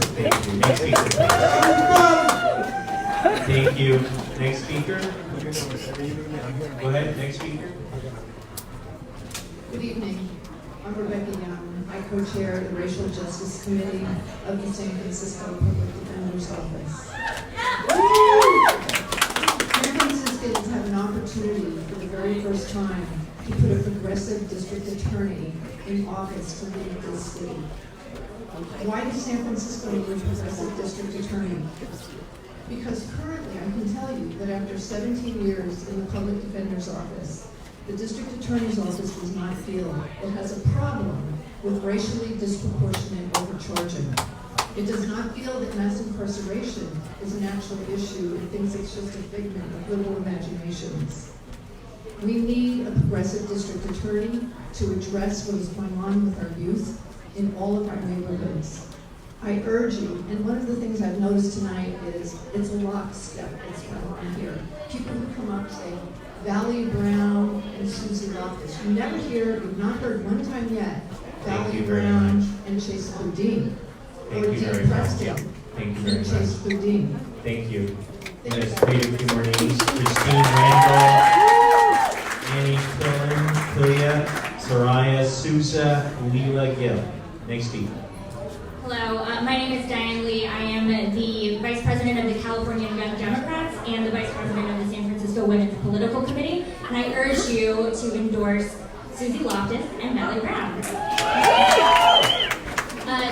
Susie has been a champion for women and families her entire career, and Valley Brown has been a champion in District 5. And no matter what rumors you hear about her taking money from developers, that is absolutely not true.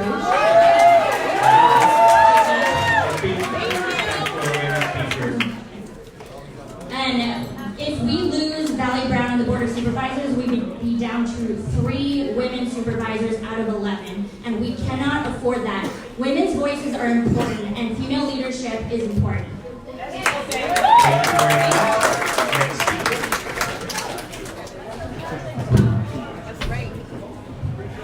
To the chair, good evening, everyone. You know, we are here today, we got first class, second class, and no class.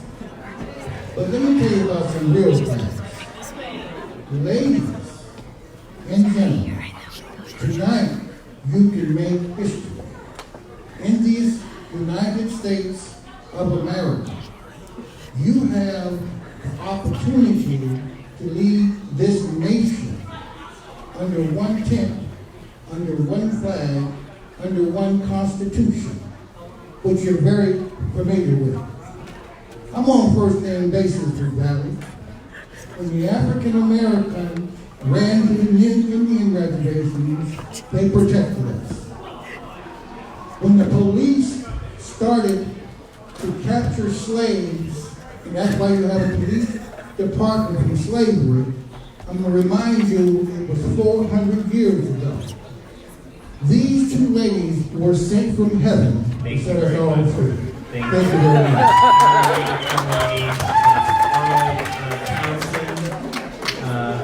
Daniel,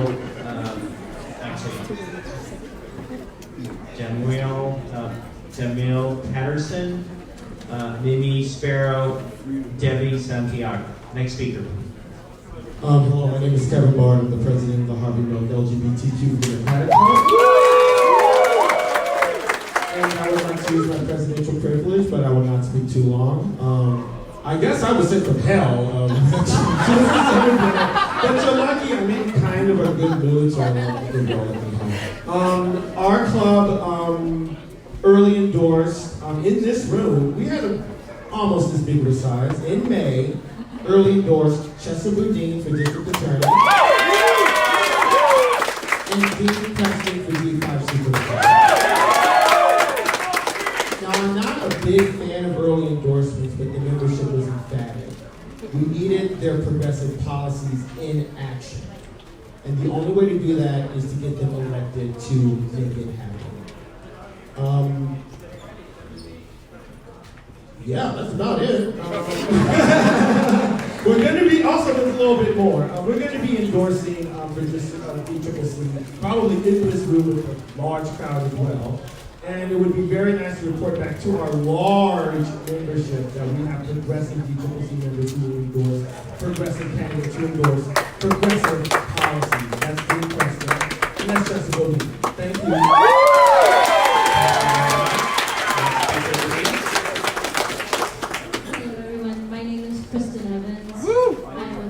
Resident, and I'm also the owner of the Booksmith, the Bindery in the Olympic.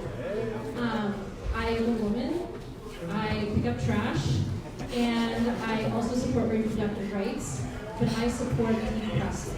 The reason I support Dean Preston is I was a proponent for Prop C in November last year, and I know that the number one concern of independents and voters in our district is the homelessness crisis.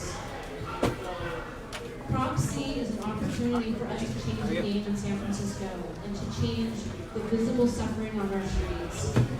Dean Preston was on the ground with us, and we need an unwavering commitment at City Hall to implement Prop C effectively for our homeless members.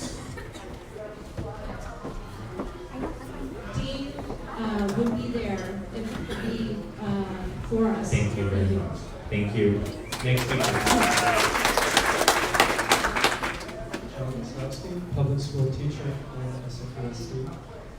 My generation is being crushed by the lack of housing. There's only one candidate in this race that's willing to build enough housing to house my generation and stand up to the NIMBYs that want to encase District 5 in San Francisco in amber. Valley got the Divisadero NCT legislation passed, 20% affordable, which was the highest in the city at the time. Preston did not support it. One more thing, to the insinuation that Valley Brown is somehow complicit in the displacement crisis, I would remind the DCCC that we're living in Trump's America. We only have one indigenous member of the Board of Supervisors, past or present, and it is Valley Brown. So the insinuation that she's trying to displace people is deeply insulting. Thank you. Thank you very much. I'm going to read a few more names. April McGill, Jen Freeman, Teria Fetter, Mark Lisa. 33-year District 5 resident. I'm here to support Dean Preston and Chester Boudin because this city in this moment requires fearlessness, vision, and clarity on the part of our leadership to represent the interests and needs of our increasing vulnerable population over the entitlement of the richest amongst us. In the D5 supervisors race and the DA race, Dean Preston and Chesapeake Dean have that clarity, courage, and vision, and they have the experience of fighting and winning difficult battles on behalf of vulnerable communities.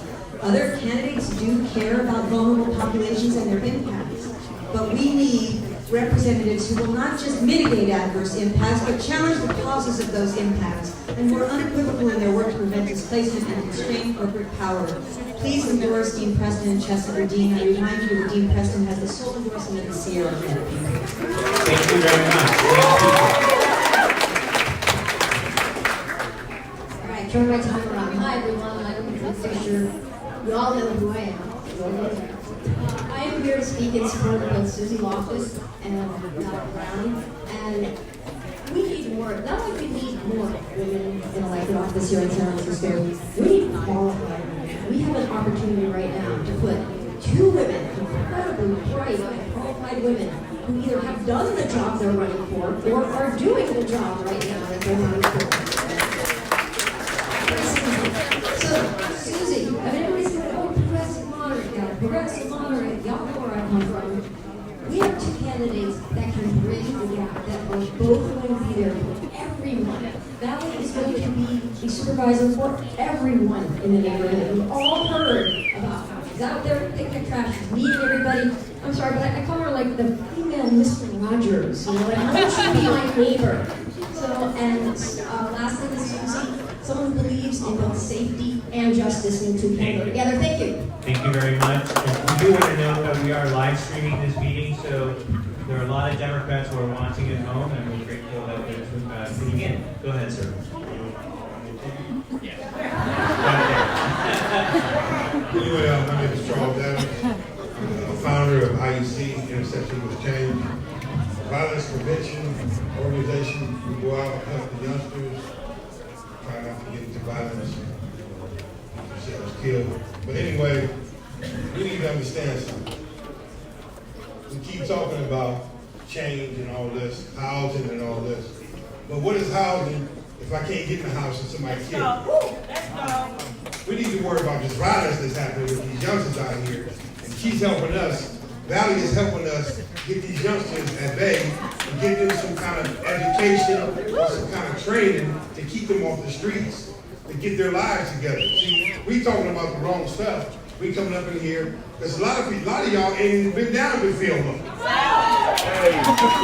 gotta come to Fillmore to know what Fillmore is all about. See, Fillmore has changed, sir. Thank you for your work. How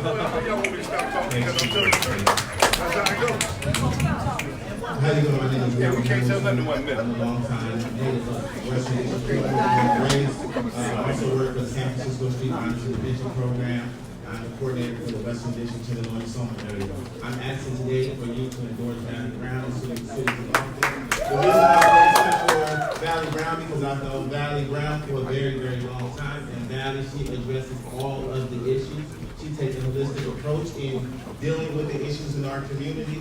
We need a supervisor who is going to be able to be proactive and also be able to multitask. It's not just about housing. There are many issues that's plaguing communities like the Western District and San Francisco in general. So we need a supervisor like Valley Brown to come in and continue to do the work she's been doing. It's sad that we in the Western Addition, in the community that's been deeply impacted by redevelopment, we haven't even seen Dean Preston, which would probably been good if he would have came by and said a couple of words. I only met him once, and it was him unwillfully and unlawfully using my image on his brochure. Thank you, sir.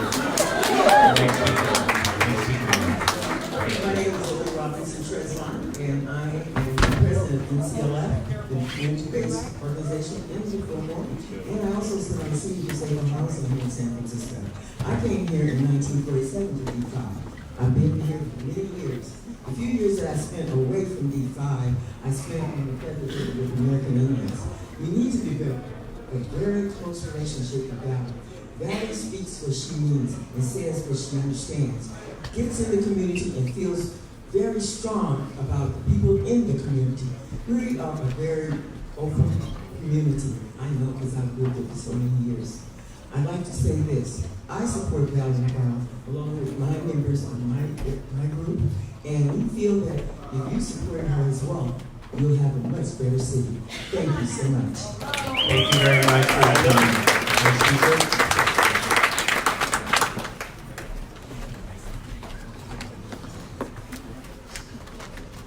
Riley the Valley Brown. She's always around and down. She's got the community connection, and even before there was an election, you can find Riley through a conversation. That's your average politician. She's more like a mentor. She gives me direction. And never, ever, ever, ever had I even really had an advocate at City Hall at all. That's why I'm here, telling my testimony to all of y'all. So, it's personal, because even in San Francisco, it can feel like Jim Crow. But when I look at Valley Brown, I can say that's my people. So, you see the urban community. I represent the urban community, and you see people in different demographics, right? Upper class, lower class, high class. Thank you, sir. Right? Thank you So, very much. if you want to continue the good work, Next speaker. keep putting Valley Brown in office. Thank you very much. Next Hello, I am a senior, and I did not know because you announced it after I put my name on. But I'm representing the new community leadership, and I just want to say something about Valley Brown. I met her just in 1 year, and you know what? If you can see somebody pick up some trash on the ground. See, I used to be not used to, I'm an original Black Panther. And one of the things that we learned is that the world is a child's classroom. They want to see a beautiful world. You know, the children are very important right now. And we're going to need a breakfast program for them. Okay? We do. We need a breakfast program. We're going to celebrate the 50th anniversary of the Black Panther Breakfast Program. All of us need to support our children. All of us. Put your prejudices aside. Love on each other. Woo! Get to know who I am, because I see a lot of you and I say hello to you, and some of you say, you don't know who I am. My name is Catherine Campbell. If you see me, I have a big birthmark on the side of my face that I forget about sometimes. But I will not forget about the children. Thank you very much. Next speaker, please. Thank you. Hi, I'm Georgia William on behalf of the Fillmore community. I just want to say there is only one candidate who is qualified. I'm not talking about throwing paper towels on the ground. I'm talking about picking them up. Valley understands what boots on the ground means. She understands what we need as a community, entrepreneurs, as renters, as tenants. We need opportunity. We need somebody who cares. I am the founder of the Better Choice Housing Program, a program that houses veterans who are unsheltered. I'm also the creator of the Bowie Food Pharmacy. I understand what the community needs, and I'm new here, and I'm on the outside looking in, and I haven't seen anyone come and step up to the plate like Valley has. If you want change, then you want Valley. Thank you very much. I'm going to give your names Ann Golden, Jason Prado, Susan Pfeiffer, Allison Borman. Next speaker, please. Hi, my name is Danielle Banks, and this is Big Rich. And we are natives of San Francisco, born and raised in the Western Addition, District 5. And I've heard, a lot of people say, the good things about Valley and what she's done picking up the stuff off the ground. And then somebody said, well, who's looking at the ground? Somebody should be looking up. But we can never forget about the people who are on the ground. We work on the ground. We work with the youth in the community, work with their families, and we need to make sure that we are only endorsing people who really work on the grounds, like Susan Loftus and Supervisor Valley Brown. I strongly urge you guys to support them and endorse them. Thank you. Thank you very much. Next speaker. My name is Big Rich. I'm a rap artist, but my brother Jamel already beat me to the rap. I can't even rap now. I'm sorry, y'all. Missed out now, I'm playing. But seriously, y'all, I'm not going to perform because I'm going to speak facts. We've been serving these youth in San Francisco for the last 7 years. I just found out the number went from 3% to 2% as far as blacks in San Francisco. So we represent a lot of the future black San Francisco. And with multiple shootings happened in our area recently. On the ground was Susie Loftus and Valley Brown. That's just fact. I'm not here to do any theatrics or nothing like that tonight. Y'all can catch me next time for a show at Juneteenth, something like that. But I'm just here to spit the facts. So if we don't have these two women right here in office, man, I don't know what we're gonna do over at Project Level Film. All right. So thank you. Thank you very much. Stephen Buss, Natasha Bensko, Taylor Williams, Jasmine Corley, and Tyler Williams. Go ahead. Next speaker, please. My name is Taylor Williams. My name is Tyler Williams, and we are members of Project Level and students at the University of San Francisco. We have lived in District 5 with the film for our entire lives for kids that have been almost 20 years. And we have been following Valley journey since middle school, and it's inspiring as we need to see women such as Valley go from the legislative age to where she is now at San Francisco. We support Valley, or Supervisor Valley Brown, because she represents us, a young woman all over the city, doing the work she does and acting in the neighborhood. We support Valley Brown because she supports our community and look that you do too. Thank you. Thank you very much. Hi, my name is Jasmine Corley. I'm going to be speaking on behalf of Maddie Stock, the founder of Healing for Our Families and Our Nations. Supervisor Valley Brown, my friend, my neighbor, my supervisor, who has always been there for all of us in District 5. A woman of integrity who cares about our children, youth, seniors, LGBTQ, immigrants, and all families in District 5. As a resident of the Fillmore community for over 50 years, I met you as a human being who cares about her neighbors, the people in the community. You didn't just serve as a legislative aide, you truly are a public servant for the people. You understand the heartache, pain, challenges, and hardships of our great community here in District 5. A community that embraces all people from all walks of life with love for humanity, diversity, respect, and justice for all. Help keep our legacy alive, all the way alive, both Super Valley Brown for District 5. Thank you very much. Next speaker, please. Hi, my name is P.M. Harris. I'm a small business owner as well as a resident of District 5. I met Valley Brown one day when I was having a horrible day, kind of looking up to the sky, why me, Lord? And I got out of my car and a tree fell on me. So I'm hysterical talking to the police.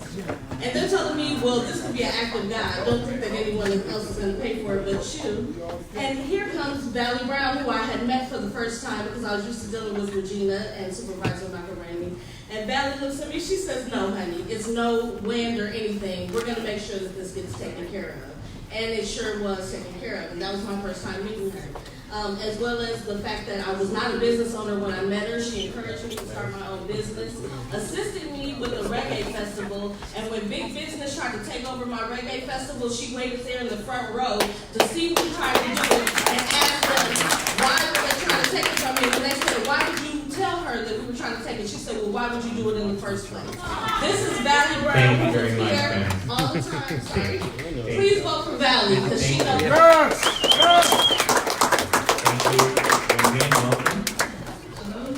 Break down the mic. So this is my 7-year-old son.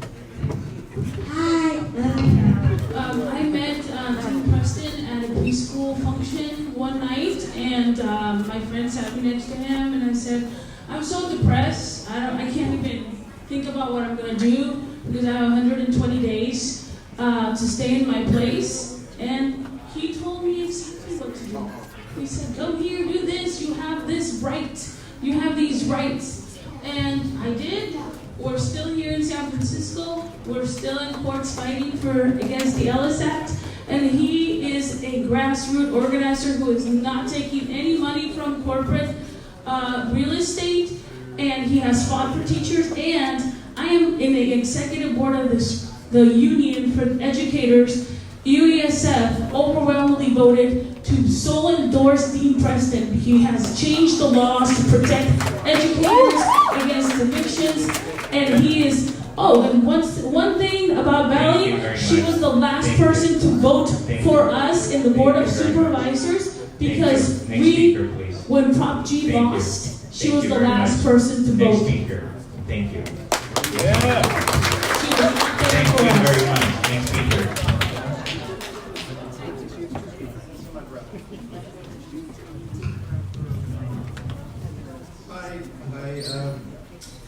board members. My name is Ken Trey. I was a long-time member of the Executive Board of United Educators of San Francisco and past political chair of the Teachers and Paraeducators Union. Annabelle Ibanez, our new political chair, will talk more about the official UESF endorsement for Board of Soups and various propositions. So just the short of it is, this is a year for housing for San Francisco educators, and we would say for the families we serve. So we're urging endorsements of Prop A and E, and the DCCC to endorse Dean Preston. Early on in my political chairmanship, I got tired of sitting in members' apartments to defend them against landlord harassment. Got tired of over and over again marching and demonstrating for our members' simple right to live in San Francisco. Dean was part of those movement moments, and he also has the ability to legislate in defense of working families and educators. Thank you.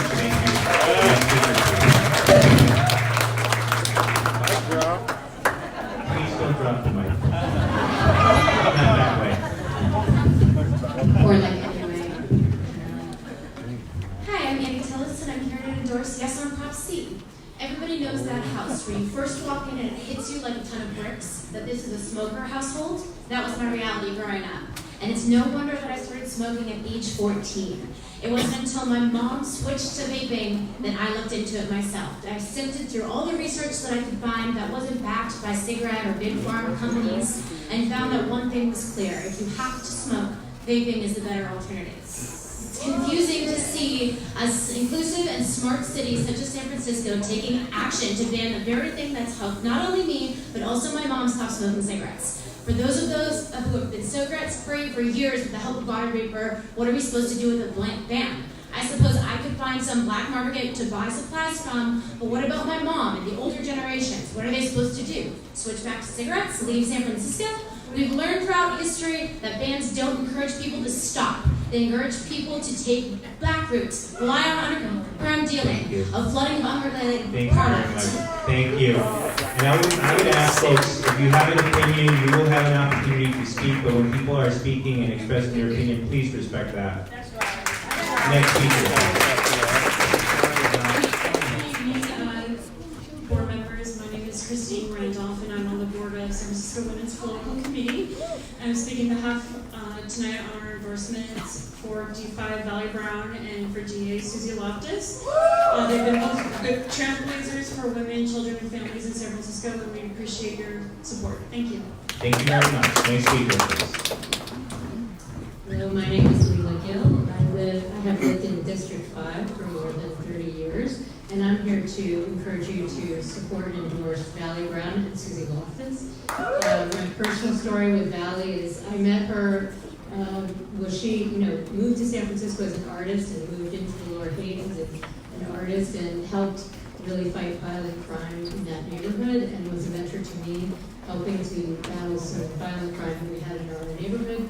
She's been around and part of our community for decades, and she fights for all of us. She listens to everyone, and she's a very effective leader. Please vote for Valley Brown and Susie Loftus, who is also an amazing leader. Thank you. Thank you very much.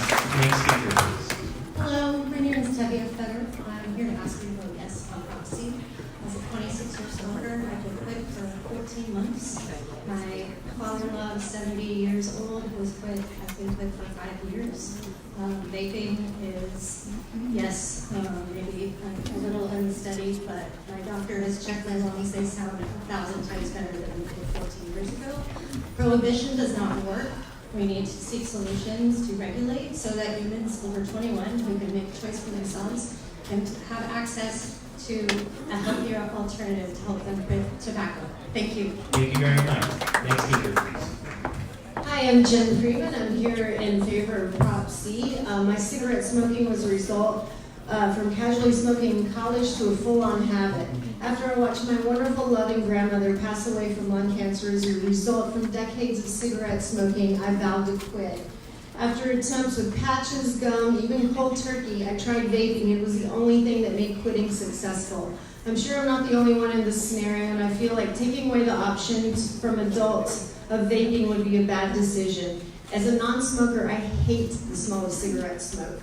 I don't know why cigarettes are not being banned and vaping is, but I don't understand why the Board of Supervisors would just delete the option to vape to help others kick the habit that affects more than just the smoker's personal choice as it affects everyone around them. This ban would force so many people to go back to cigarettes. I understand youth vaping is an issue, but all this could be regulated, just like alcohol. Thank you for listening and considering to regulate and not ban vaping. Please vote yes on C.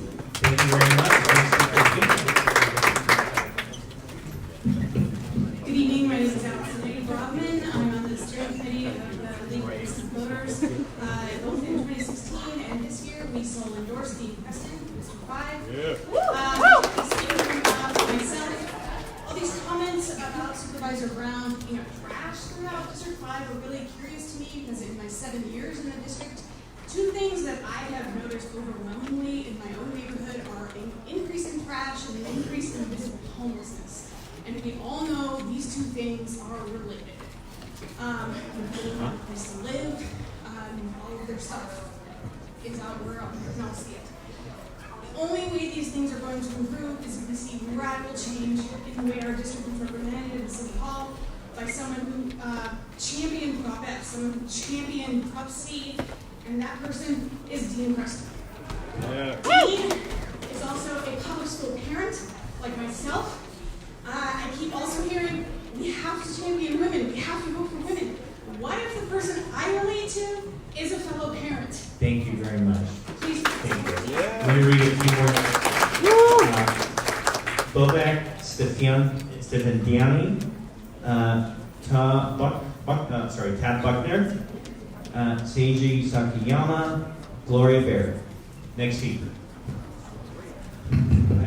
Hello, my name is Benji. I live and work in D5, and to the Democrats watching at home, I hope you get to stay in that home as long as you'd like to. And the District 5 supervisor candidate who is going to fight for you to be able to do that is not the one who's taking money from developers. It's Dean Preston, and if you ask why the people that are ruining the city and want to continue to ruin the city see Valley Brown as their best vote. Ask yourself, when you hear this vote on Prop C stuff and you boo and you say, well, that's ridiculous, and you know where the money's coming from, and you know what these people are all about, and it sounds a little fishy, it's the same thing there. Same thing with the D5 supervisor race, same thing with vote C. Don't vote on C, it's bad. Vote for Dean Preston. Thank you. Thank you very much. Next speaker. Excuse me, would you please respect the public speaking, please? Next speaker, and welcome the bow tie. Thank you. I figured it out a long time ago. Thank you. I'm glad to be here. My name is Arnold Townsend, Reverend Arnold Townsend. Let me say a couple of things just real quickly. D5. I've been living in D5 for the almost all of the 52 years I've been in town. Now the sad part about that is I was a full grown adult when I got here. So I'm old. And let me tell you something. There has never been a more critical time in D5 than now. And in the African American community, I've seen this community gentrified to death. And we need someone who stands with the African American. Not someone who says, when it comes to the African American community, I work behind the scenes. Dr. Martin Luther King said that it is not the words of our enemies that we'll remember, but it's the silence of our friends. If I can borrow praise from some friends of mine, we need you to vote for somebody like Valley Brown, who's going to be out loud and proud about the African American community. Thank you very much. Next speaker, please. Good evening, my name is Jordan Diggs and I make my own fucking decisions, and I am supporting Chesa Boudin for DA and Valley Brown for D5. I am supporting Chesa because it's way past time for a PD for DA, as well as someone who's had an incarcerated family. And he believes in holding landlords and corporate crooks accountable, and he's the one I trust most not to lock up black, brown, immigrant, and or transgender folks. As for Valley Brown, when I did the hunger strike for us SRO tenants to pay only 30% of our income towards rent, Valley was 1,000% supportive. Her opponent was absent on these issues, just like he was absent when he worked heavily with serial victor, slumlord, and poverty pimp Randy Shaw. She is only one of 4 women and the only Native American on the BOS. fuck our criminal punishment system, and fuck race, sexism, and racism, and progressive politics. Chesapeake Dean and Valley Brown. Thank you very much. I know that there's someone who's actually taking care of a sick parent. Yolanda Williams is here, who needs to leave. And I just wanted to give her an opportunity to come up and speak so that she could go home to her sick loved one. I know you must know that this is extremely important to me. What has left a 98-year-old woman at home, in the hospital, which I'm very proud of.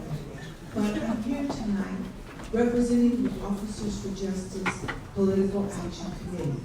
We are supporting two of the strongest, most passionate women who have shown their commitment to equity, social justice, and fairness. Of course, you all know me because in my industry, I've been known as the whistleblower. Yes, I spoke out about injustice. I spoke out about disparity in treatment. And both Susie Loftus and Valley Brown were there for me, standing up for social justice. I urge you to all, please endorse them. We need them. And they have been committed totally. And they are what I consider servants and angels for people of color, LGBTQ, our youth, and our seniors. Thank you for taking the time. I'm going to read a few more names. Jada Jackson, Camilla Laudamore, Majid Crawford. Go ahead. Hello, my name is Jason Prado. I'm here to speak in support of Dean Preston for your indoor supervisor. I support Dean because he has made a career supporting tenants' rights. It's called the eviction epidemic, both by representing tenants against landlords and by backing top up the tenant right to cross the document. There's a reason big landlords and real estate developers don't donate to Dean Preston. He represents the interests of San Francisco's working class, not our landlords. His Democratic socialist way of moving across the nation, led by methods like Alexander Ocasio-Cortez. This is a movement San Francisco should be leading, not following. It's time to endorse Dean Preston for Dean Preston. Thank you very much. Next speaker.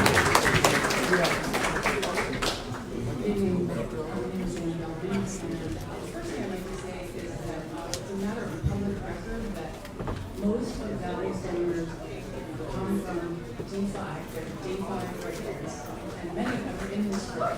So I'm hearing how our supporters of these big corporations, developers, when she has more D5 residents donating to the campaign than what I was going to say was that I was talking to someone who told me that Valley's having passed many pieces of legislation unanimously on the board was bad. And I say consensus building is good. I heard her opponents say in a debate that he would not sit down with Senator Wiener. And I think that's Mitch McConnell style. I don't want that brought to our board. I'm sorry. I think that Valley leads from the heart. I think that she's a true leader. She's an artist. Thank you very much. We're going to have Catherine Campbell, Nancy Young, and we're going to have Sean Richards as well. Go ahead. My name is Jason Lee, and I've been a T5 resident for more than a decade. Transportation and housing are huge issues for San Francisco.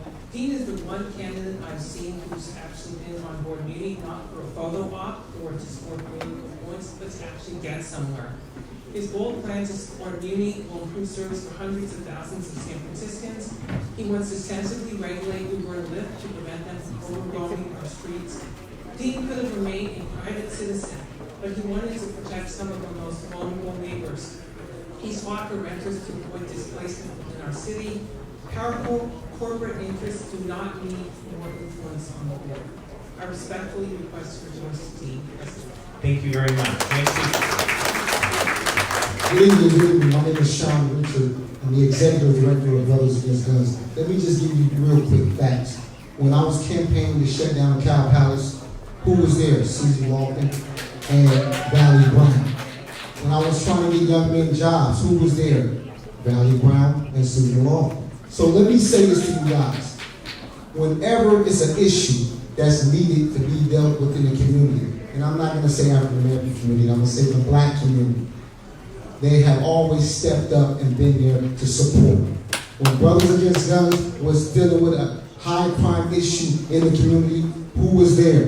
Valley Brown and Susie Laughlin. So we have to understand, it's not about men, it's not about women, it's about who you can relate to. That's what my mother always told me. Who's going to be there to support you? Who's going to be there to step up on the forefront and make a difference? Valley Brown and Susie Laughlin. Thank you very much. And now for something completely different.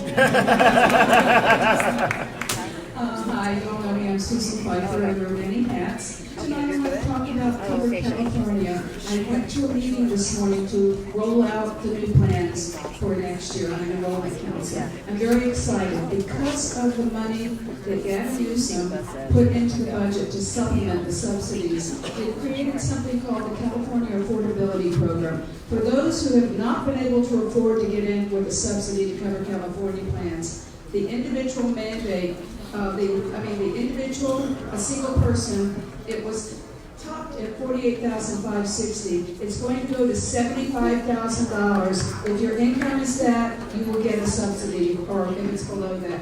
For two people, it goes from $65,840 to $101,000. So the good news is many more people are going to be able to get in and get help paying for it. The individual mandate is back. It's going to go through the franchise tax board in California. Thank you, Susan Pfeiffer, for all you do. Thank you. Next speaker, please. My name is Stephen Buss. I was reading the news this morning and saw that Trump wants to end automatic citizenship for people born outside the United States. Well, that's me. I wasn't born in San Francisco. I wasn't born in the United States.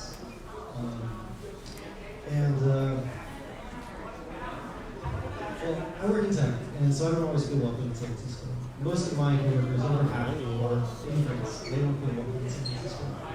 But I met Supervisor Brown when she was out in California, and I said, "Oh no, you don't need to convince me. I don't know your district." And she said, "I don't care where you live. I don't care where you're from. I want to represent you." And she gave me a hug. And like, you look at her and you look at her volunteers, and they're just people from all different backgrounds, and I've never felt so welcomed by a sitting politician. So, go endorse her. Thank you very much. I'm going to read a few more names. Darby Thomas, Roy Fash, Haney Armstrong, Charlie Spiegel. Can you hear me? Yeah. Okay, my name is Natasha Bensko. Professional attorney, I'm a social worker, organizer, and I use these skills to do a lot of work in the community, and that's how I met Valley. And I say those things just to give some context of what I have to say, which might not be politically correct, but it is what it is. So I obviously support Valley, and I support her because one of the things I keep hearing people say is identity politics isn't an issue, but if you understand how San Francisco impacts California, impacts the Ninth Circuit, you realize identity politics are really important in this country right now, and it's pertinent that we have a woman or a woman of color leading things. Additionally, not just the identity politics, but her leadership style. She's a collaborative leader. She decentralizes her leadership. She gives people the opportunity to develop their leadership. So at a time when San Francisco really needs to empower people to make change, she's creating that platform in the community, and that is why I support Valley Brown. Thank you very much. Next speaker, please. Hello, my name is Bob. I'm a student in the area, and I'm a Democratic board member of Unity Action. No, I've met you, and it's great to see you. I support Valley Brown, and I'll tell a quick story about why that is, and why I you will as well. Valley, and frankly her staff too, the people who work for her, passed a really important piece of legislation. It was the prohibition on stores becoming cashless, like only the one time. And I'll be honest, I really didn't think too much about this proposal when it first was proposed and passed. I didn't really, I didn't understand why it was important. And I signaled as much on social media, because that's, to broadcast her opinions. And Valley, and in particular her staff, took the time, this is some random gathering, to explain to me why it was important that they passed this. Not allowing businesses take cash effective. And I really appreciate that. I appreciate a leader who will work with and talk to people no matter what. And I really like that. So thank you so much. Thank you. I'm going to say a few more names. Katie Green, Francisco Ugarte, Reeves Peeler. Good evening, I'm Tab Buckman from District 5. I'm supporting Dean Preston for his integrity, being out there for tenants and all people for decades and not being beholden to big money, and also for being effective with the results of his writing Prop F and passing it for tenants, and also for Prop C, where he was able to deliver this past fall. I'm supporting Chesa Boudin because he has the integrity as well. He is an ongoing champion against the failed cash bail system, is consistently out there to make sure that all people incarcerated have the opportunity for services and a new lease of life so they're not in the revolving door of going back to prison. This committee was elected as a majority on a progressive slate. This is the opportunity for you to elect two champions of the progressive ideals, and this is our opportunity. If they can do what they do as non-elected people, let's see them do what they can do in office. Thank you. Thank you very much. Hi, my name is Seiji Sakiano. Now more than ever, we have to stand against white supremacy. And in this city, among other things, that means addressing the housing crisis that disproportionately affected communities of color. While I applaud the supervisor's valiant effort to address litter in our streets, we need bold structural change in order to get our neighbors off those same streets and into permanent, affordable housing. To briefly correct the record, Supervisor Brown's donor rules include $15,000 for 13 TMG Partners, a real estate developer whose advisory board includes Ron Conway, 5 of the San Chacomos among countless other slumlords, and the Apartment Association, which is the largest board or whatever that represents landlords in this city. I trust the candidate who has spent my entire lifespan fighting for renters like my parents and now me. We, the youth, are ready to do the sustained and difficult work of building a better and more diverse city. We'll even pick up the trash if you want, but we want somebody in City Hall who will match our energy. I urge you to support Dean Preston for supervisor as well as Chesa Boudin.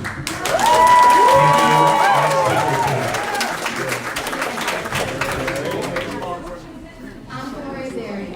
I support Chesa Boudin for district attorney because as AB 17 delegate, which I am, and a resident of District 10, I know just how broken our justice system is. The San Francisco Democratic Party needs to take a stand, make a difference. When the city's black population is less than 4% and the jail population is over 50%, the Democratic Party of San Francisco needs to start putting the black and brown citizens facing mass incarceration first. This is a crisis, and we need to address it in the DA's office with Chesa Boudin.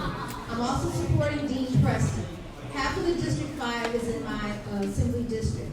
I lived in D5 18 years and got gentrified when my family's apartment was converted to a condo.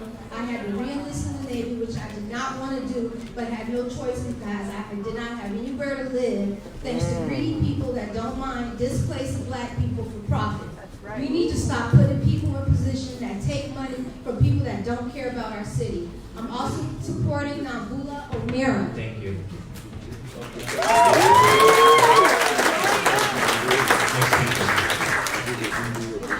name is Jada Jackson. I've lived in D5 for over 40 years, without telling my age. I have worked for City Hall for over 13 years. So when I say that I like proactive approaches versus reactionary, I stand here to support Valley Brown and Susie Loftus. The people who are concerned about the communities, about the people who are losing their lives. We're not just talking about housing. We're talking about mothers crying for their kids on the streets. Where have the other candidates been? We talk about status quo. You're confusing it for the people who have put in the work, who have stood there behind the scenes and on the front lines. Again, I urge you to support Susie Loftus and Valley Brown. Thank you very much. Next speaker. My name is Nicole Fleming, and I am sitting for you as well. And I met Valley Brown in action on the native of San Francisco and a resident of SFDCCC. I met Valley Brown about 2 years ago when I was a youth coordinator. And when I first met Valley and she approached me, all she talked to me about was the kids, the youth, the community. One night I was coming home, 9 o'clock at night, and I see Val just strolling Fillmore. And she's walking up and down Fillmore like it's cool. And I'm like, is that Valley? Are you serious? I'm saying this to say, you have a woman who cares about her community. She's not afraid to walk in front of McDonald's where 4 people was just shot at. She's not afraid to talk to our youth about changing their lives. Valley cares. And there's 2 words I have to say about her: equality, inclusiveness. Because that's who Valley Brown is. We talk about affordable housing, that's good. But think about everything else. I'm going to read a few more names. Leroy Stu, Eric Wong, Jason Lee, Mark Dantona, and former Supervisor Roberta Achtenberg. Next speaker, please. Is it working? Test. My name is Majid Crawford. I'm born and raised in the West Bay District. And as we know, San Francisco is the progressive and democratic capital of the United States. I'm a diehard Democrat. I'm doing time better than Republican.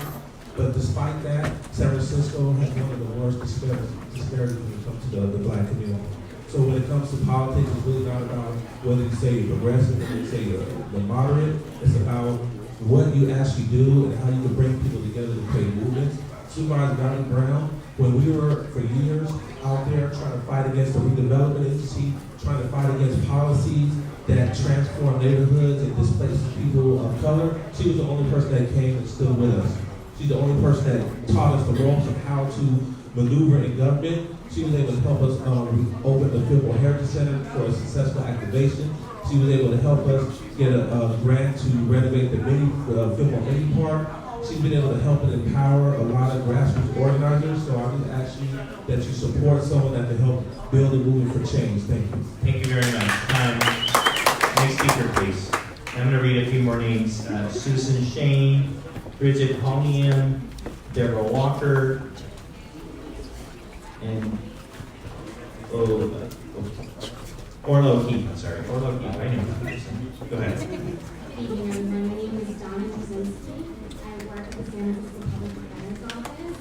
I work in the collaborative court, so I handle drug court, intensive supervision court, sometimes community justice court, and adult court, and women's court.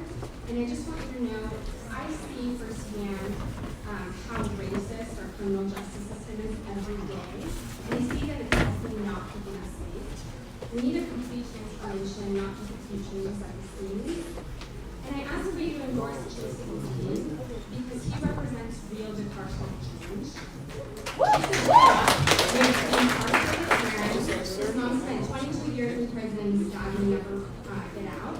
He's experienced mass incarceration firsthand, and he understands its impact. He dedicated his studies and his career to transforming our criminal justice system so that it works for everyone. He initiated impact litigation and money bail. He helped initiate the immigration unit in the public defender's office, and he's exposed his share of abuse at the jail. I ask you to vote for Chase and also Dean Preston.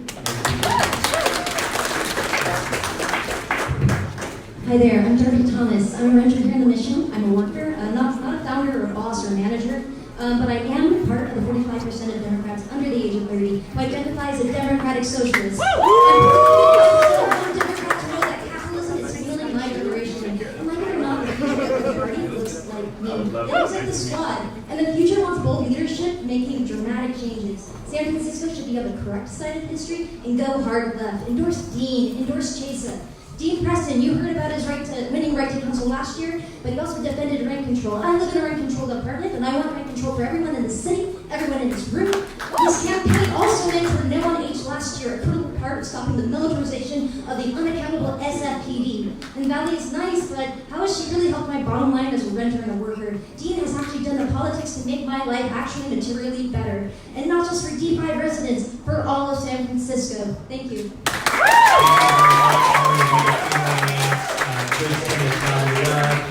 Milo Trouse, Peter Holloway, Alita Fisher, and Rufus Watkins. Thanks, My name is Rachel Eisner. I'm a third-generation San Franciscan. I grew up in Sunnydale, Brick Homes between Sunnydale and McAllen also grew up in Michigan. 2 blocks away from here when I was 17 years old, I was a victim of a violent crime that resulted in amputation of my index finger. My middle and ring fingers were permanently disabled, underwent surgeries and occupational therapy for 3 years, multiple skin grafts. I also experienced the district attorney's office firsthand as a victim of violent crime. In the 30 seconds I have remaining, I don't have time to go into what happened, but we need a change in the district attorney's office, and victims' rights and criminal justice reform are incredibly intertwined. I would love to tell you more about what happened and why we need to elect Jason Boudin, but all I can say is I'm working every day to elect Jason. I think it's the best case for our city, for victims, and for the communities impacted by crime. Thank you so much. Thank you very much.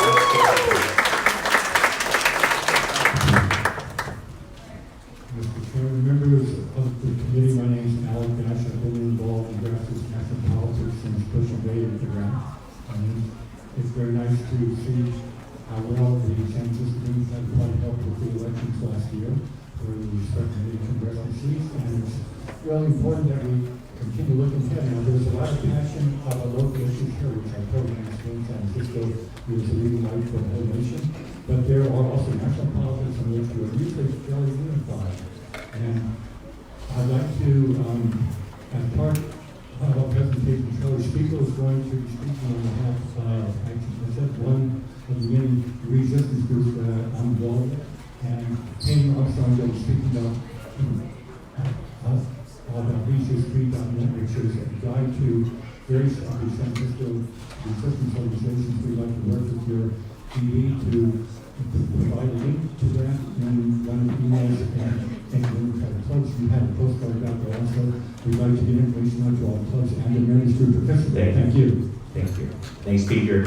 And I do want to acknowledge the work of not only Alec Bash, but so many folks who are part of the resistance, so many groups that help volunteer and collectively assess. More than 2 million calls and text messages were sent from our headquarters in San Francisco, and we helped flip 16 congressional districts Democratic because of the left. Thank you. Go ahead. My name is Amy Armstrong. I'm also with Action SF, and we help connect San Francisco citizens with the various resistance groups that are located in San Francisco, like the Middlesbrough, Swing Left, Sister District, and Democracy Action, to do fundraising and canvassing. We also work with national groups on gun violence and climate change. We do farmers market flyers. Once in the Mary Valley Farmers Market, you may have seen us there. We also online, the website I helped create called resiststreet.net. If you can go to it and check it out, you can find a local resistance group to connect with. And we'd like to build collaboration with the Democratic Party since our goals of getting Trump and the GOP agenda out are similar. Thank you. So in some ways, I want to praise these 2 guys, Alec, who ran the Clinton campaign office, and the one before that, and Haney, who volunteered and made this website called resiststreet.net.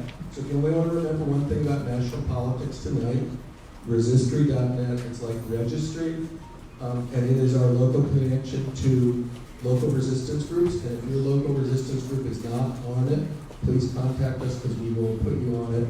What we're doing is during the same election cycle that we're deciding these issues, we're calling into Virginia to change that legislative race, which, if you remember, was a tie decided in the Republican favor by a coin toss. So, lots of great local activism, but please see if you can make some time to do things like that. Calling into Virginia. We're also calling into Florida, talking to ex-felons about how they re-register to vote for 2020. Please join us, resiststreet.net. Thanks. Thank you. Let's hear for the resistance. Thank you very much. We're going to need a few more names. Timmy Fetter, Lee Hepner, Peter Cohen, Royson, okay, Rasheen Eisner just spoke, Louise Barhan. Go ahead. My name is Francisco Cartier. I've been a San Francisco resident for 20 years. I work at the Public Defender's Office. We love public defenders. We do. And I'm here today to speak in favor of CASA for Dean Preston. We are in a criminal justice reform. We are in a progressive way. It's not by accident. Democrats used to compete with Republicans who could be tougher on crime, and now we're not there. And it's because of extraordinary leaders like Chesa and extraordinary leaders like Dean who take on corporate power unabashedly. I campaigned for a progressive slate of the Democratic Central Committee here. What is the purpose of having progressive slate if we do not endorse progressive candidates? That's right. We need to break the machine that controls this city. And these two people will do that. Very much. Thank you, Mr.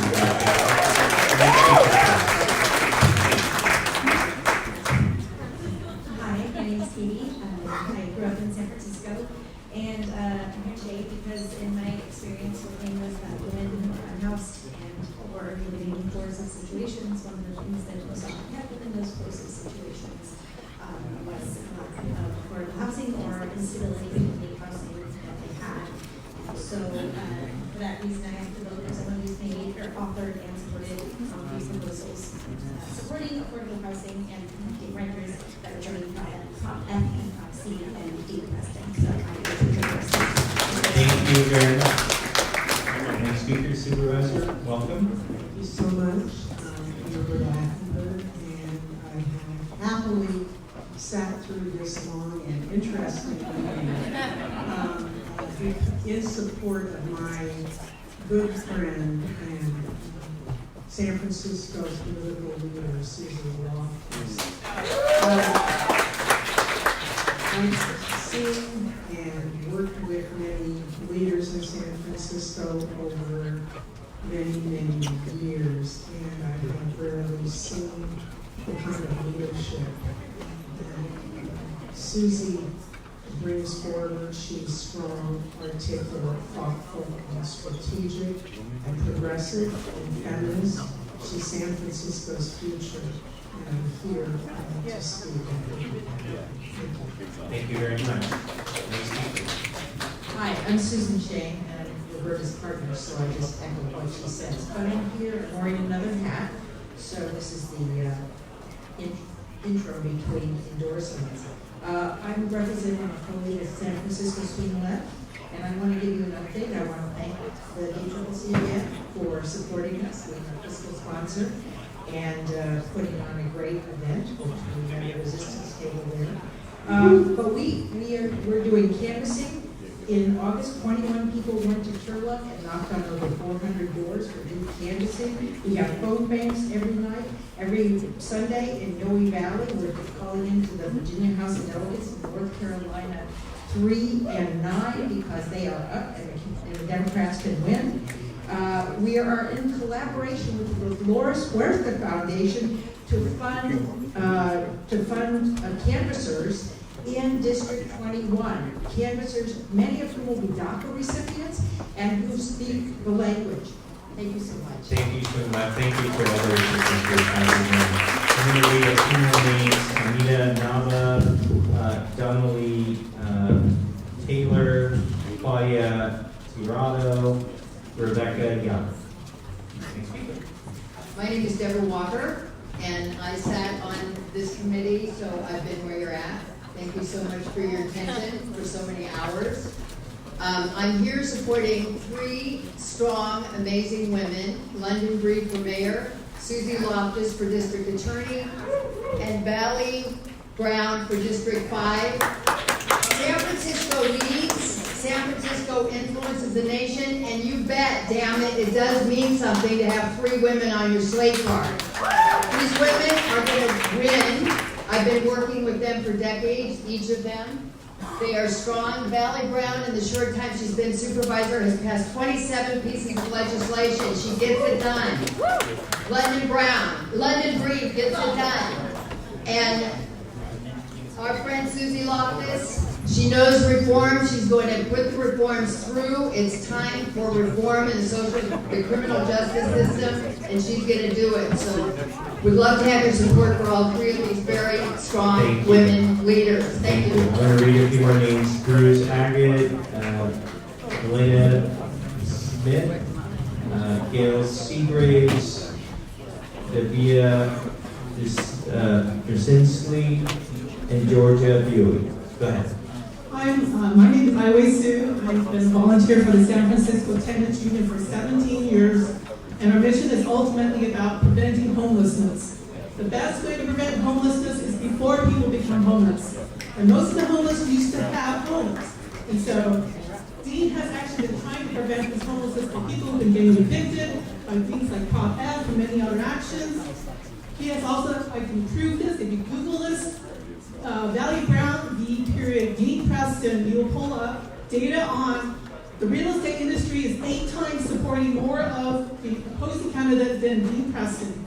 I also want to address the issue about affordable housing. We really should have 100% affordable housing, but we have passed 40% affordable housing in Mission Bay. There's no reason to settle for 20% affordable housing. The real estate industry makes money by displacing people who are at risk of homelessness. We don't have to do this. We don't have to have people who are... Thank you very much. Thank you. Thank you, Chairman, members of the committee. I'm Mark D'Antona. I've been a renter here in District 8 for 20 years. I'm here to urge our Democratic Party to endorse Dean Preston for District 5 Supervisor and for the party to be on the side of San Francisco renters. When Dean ran for supervisor in 2016, I decided to volunteer for his campaign because of a campaign promise he had talking about a city-sponsored defense of people facing eviction, a right to counsel. What impressed me about Dean the most was after 2016, he wrote and passed Prop F and kept that campaign promise anyway. Today, because of Dean's leadership, our neighbors facing eviction have a much better chance that they won't end up on the street because of our right to counsel law. Dean is committed to supporting vulnerable renting families, and he'll continue to do that when he gets into City Hall. But it would be sad to see our Democratic Party siding with the Apartment Association and a lot of these developers. Thank you very much. I'm going to read a few more names. Rebecca Young, Kayla Williams, Denise Story, Rebecca Young, okay, Heyman Cho, Gabrielle Medina. Good evening, everyone. My name is Alita Fisher. I'm a San Francisco Unified School District parent in my 14th year with the school district. My 4 kids have gone to 7 different schools, and I'm here to ask you to endorse Jenny Mann. Jenny's the real deal. She's a parent of SFUSD students. Before being appointed to the board, she was a member of the PCAP. In her short time on the board, she has co-authored 2 very important resolutions. Equity studies to implement humanizing learning experience for all students calls for equity and culturally responsive pedagogy, parental involvement, engagement, and oversight. Our feeling in our hands will commit resources to community wellness and student mental health. LGBTQ students, African American students, Latinx students, Pacific Islander students, Indigenous students, students who speak more than one language, students who qualify for free and reduced lunch, students with disabilities, and many more are specifically named in these resolutions by Jenny Mann.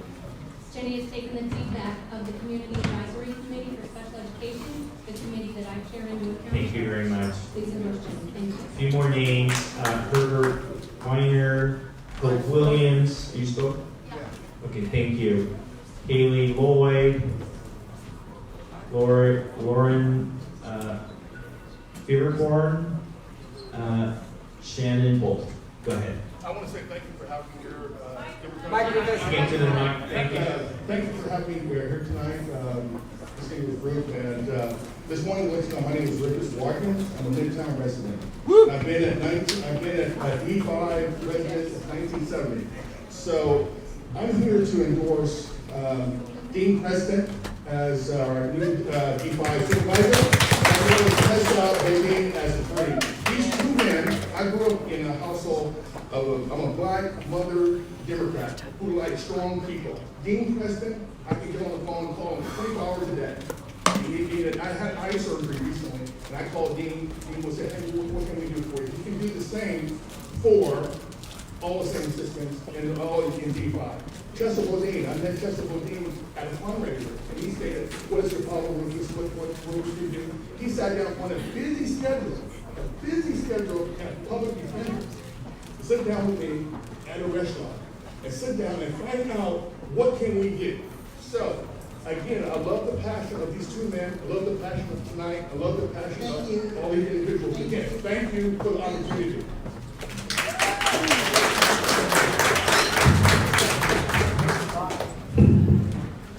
Somebody said this already, but I think it's sort of not sure. The black population of San Francisco has been reduced to less than 4%. But in jail, it's over 50%. Only one candidate for district attorney has worked for his entire career and much of his life to reduce that statistic, and statistics likely across the country. That candidate was Jason Dean. Whether they intended to or not, and I don't think that they did, the other three candidates have chosen to devote much of their career to furthering that statistic as prosecutors in office with some of the highest money bail amounts in the country. You know what the scourge of money bail does? It destroys families, it discriminates based on wealth, it makes us less safe, and yet two of the candidates for this office worked in an office where money bail was used as recklessly as anywhere else. I haven't heard any apologies to the families who are people who were kept in cages simply because of their poverty. I haven't heard any apologies to the parents whose kids were taken away from them.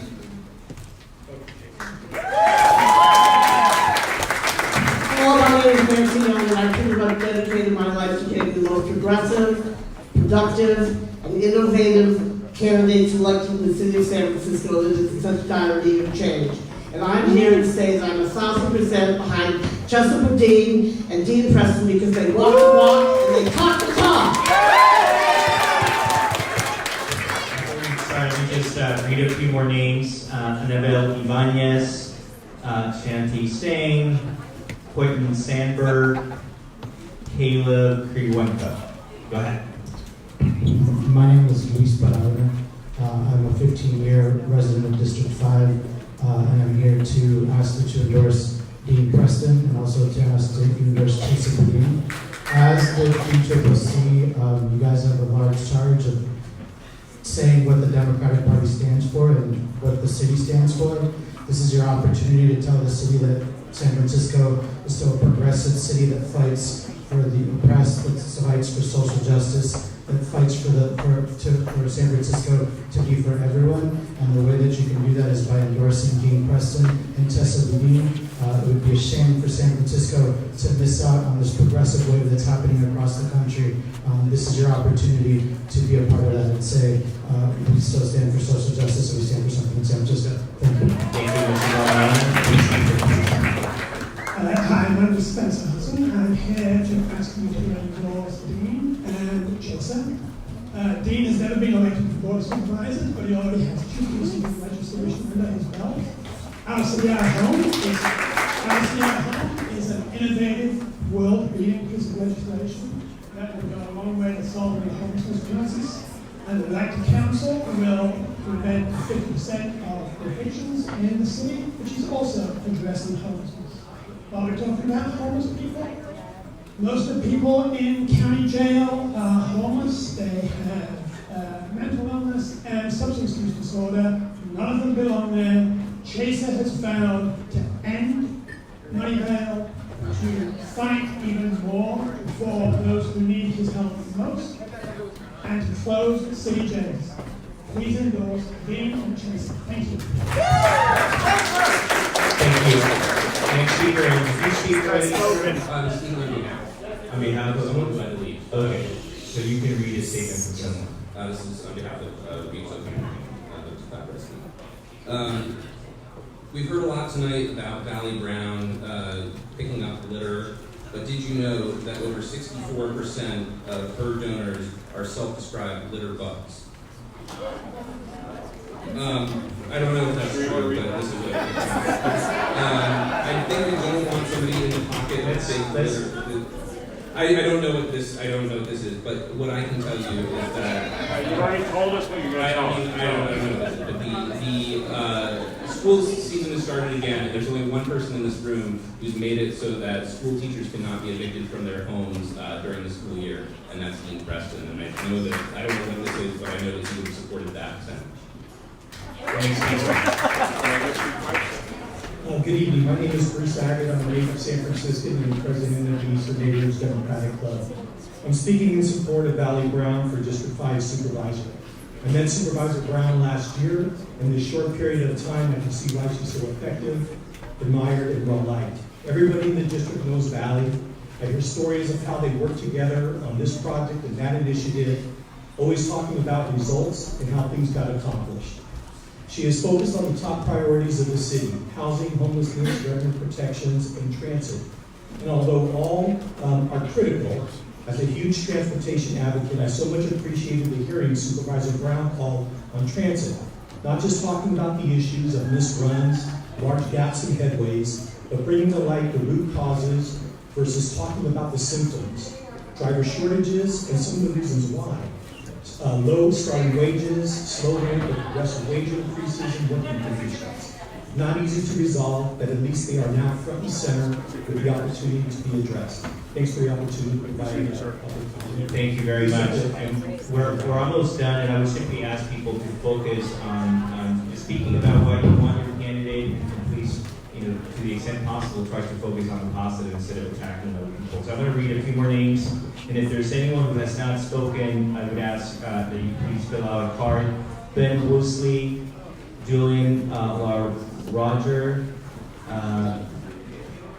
DeAnthony Jones, and Debbie Messel. Go ahead. Hi, my name is Kayla Williams. I'm on the board of the Harvey Milk Democratic Club, a proud AFA union member, and the campaign manager for Chase and Boudin. But today, I'm speaking as a young, black, queer woman in San Francisco. This country and this city is facing a crisis: mass incarceration. This has been said 2 times already, but I will repeat it for a 3rd time because this needs to be repeated, and you guys all need to understand. This city is less than 4% black, and the jail population is over 50% black. That is unacceptable. That is the reason why I chose to work for Chase and Boudin. This is my 3rd campaign cycle in a row, which is a little crazy. But that is the reason why I am fighting so hard, working long nights, talking to every single voter in San Francisco, because Chase Boudin is the only candidate who has committed his entire life to fixing this broken, racist, transphobic, inhumane system. And if we say that we are the most progressive city in San Francisco, how can we say that with a straight face? If we sit here and choose personalities over relationships. Thank you.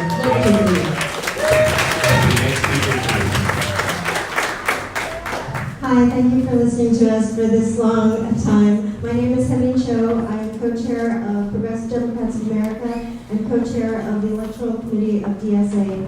I just wanted to say that I came to this country as an undocumented child. Like many of the undocumented children, some of them are also in this room. And I saw children in cages, and I wondered to myself, what can I possibly do to help this situation? What can I do? We live in San Francisco, we live in California, it feels like there's not a lot that we can do, but you know what? We can elect a progressive DA who is going to actually take out the ICE agents who are illegally kidnapping children. We can elect Dean Preston, somebody who's going to make sure that families are not displaced because you're too young, two people of color in order to stay here. Thank you very much. Thank you. Good evening, my name is Gabriel Medina, and Central Native, President of the School Democratic Club. First, I want to take the time to invite you to our candidates forum, September 14th, Saturday, 10 to 12, in partnership with the District Council, with the neighborhood associations. Mary Harris, thank you for being here. That'll be at Ingleside Police Station, so thank you, and please come. If you're supporting these candidates, and with me. But I'm also here as Assembly District 19 delegate and PAC chair for the SFDCCC. I believe as those titles are the but I'd like to take the time to basically let people know that we were the first Democratic club to endorse Dean Preston for supervisor in Congress. Led by President Sarah Sousa, who's keeping time. There's no corruption. We have, this action every time. We have a 40-year history of giving the Latinx community a voice in this politics. And I've heard a lot about identity politics brought up today. And I just want to remind people, we don't have Latinos on the board of supervisors. I want to remind people, we didn't have a Latino on the school board for 10 years. I want to remind people, in this neighborhood where we're standing, we lost 10,000 students. And who was there when we were fighting this placement? It was the president. He's been there with us for years. He supported, just like we're trying to put a pause on Juul, on big tobacco. He supported us. We were putting a pause on luxury development that's displacing black and brown people in San Francisco. So if we want to talk about vision, he did that for us for several years. I also want to talk about Dean. Dean's been there helping us. When we were the most LSAC convicted neighborhood in San Francisco, I think Rich should join us now, but unfortunately, he was there with us in Sacramento, not once, not twice, to bring systemic change for LSAC reform to help tenants. Okay. Also, I want to talk about,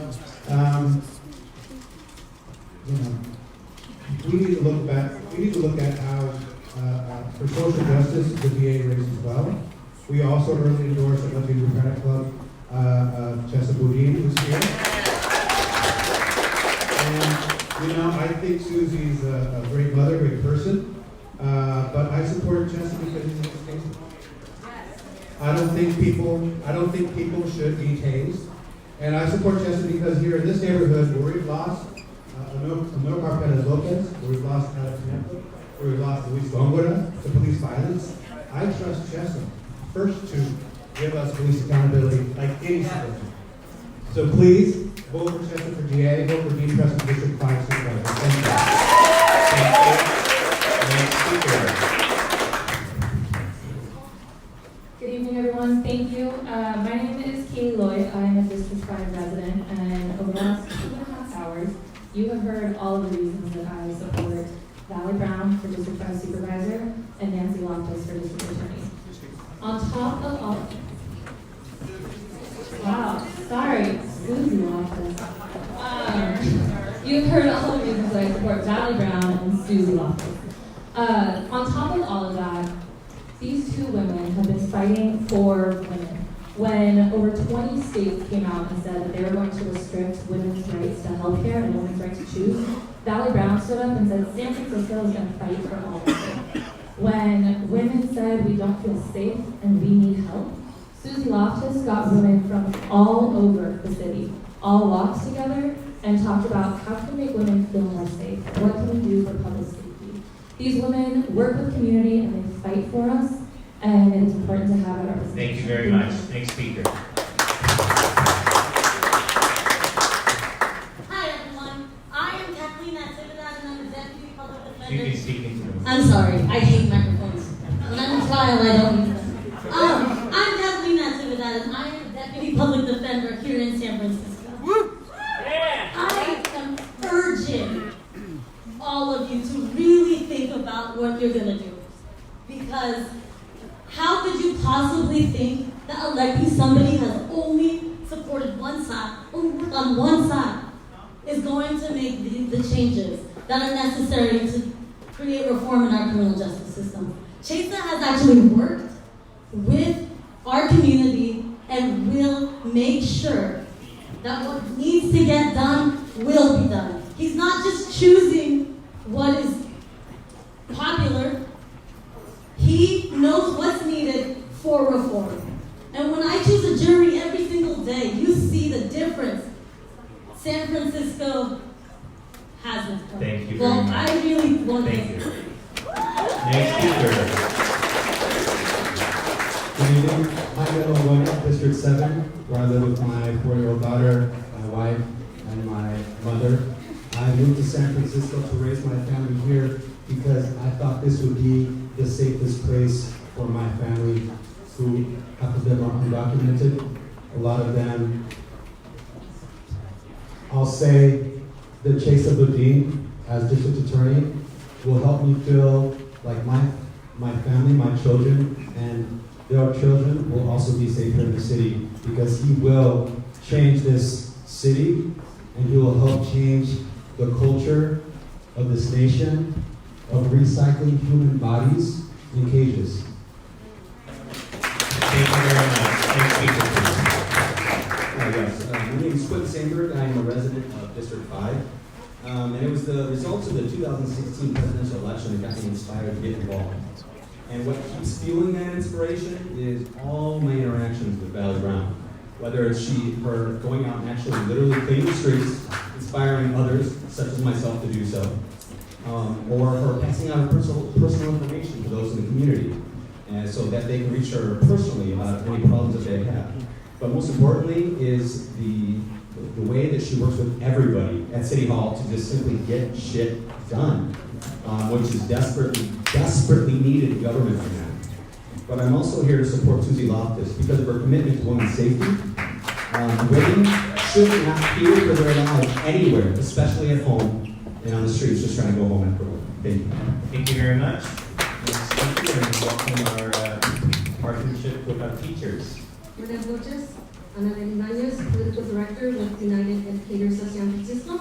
I'm here to ask for your support for Dean Preston. This is the official position of UESF. Dean has been there for our members by defending them from evictions, drafted the legislation that prevents educators from being evicted during the school year, and worked really close with us to ensure that the city would put the funding of Prop G from the ERA funds to Prop G to ensure that our members can continue to work and live here in San Francisco. And this was key to our members.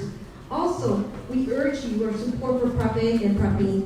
These are really important initiatives, as well as Prop D and F. And we ask and no support on Prop C. It's a deceiving proposition that's being funded by Big Tobacco and Juul. Thank you. Thank you very much. Thank you for everything. Hi, good evening. My name is Caleb Carwico. I am a District 5 resident. I've lived there for 7 years. I'm a renter and I'm also a restaurant worker. And I'm here tonight to urge you to endorse Valley Brown for District 5 Supervisor. Getting to know Valley, I've learned a lot about the work that she's done for the past 25 years in District 5. I'm incredibly inspired, particularly by her ability to listen and to effectively implement innovative and progressive legislation. So since taking office last summer, Valley's introduced and passed 27 pieces of legislation on the full gamut of issues that San Francisco's face, 15 ordinances and 12 resolutions. Point blank, she gets things done. From housing insecurity, climate and environmental policy, to fighting back against the attack on the right to choose, bodily autonomy, and access to affordable healthcare at Planned Parenthood. Thank you very much. I have one more speaker card from David Goyash. Hi everyone, my name is Shanti Singh. I'm a woman, a socialist, a daughter of immigrants, a smoker, a Scorpio, and an adult, like I said. It's been my honor and privilege for the last couple years to organize in solidarity with the tenants of Midtown and D5 who have been fighting the demolition of their housing for the cooperative ownership they were promised for 50 years. I have been at dozens of meetings where their former supervisor and their aides didn't show what Dean Preston did. If you believe that we need someone who will show up to support suffering renters not because it is popular, but because it is right. If you believe that we shouldn't just build housing just for rich people and then fight for the scraps, then Dean Preston is your clear choice. And if you believe that we can't have more Alex Nietos, Amilcar Perez Lopez's, or Luis Gombras, or Mario Woods is dying in the street with zero accountability or consequences for cops, if you believe thousands of other victims of police brutality and undocumented folks who are under the gun of ICE, if you believe that they deserve justice and equality under the law as they're promised, then Chesa Boudin is your choice for today. Also, I used to be co-chair of San Francisco DSA, I forgot to mention.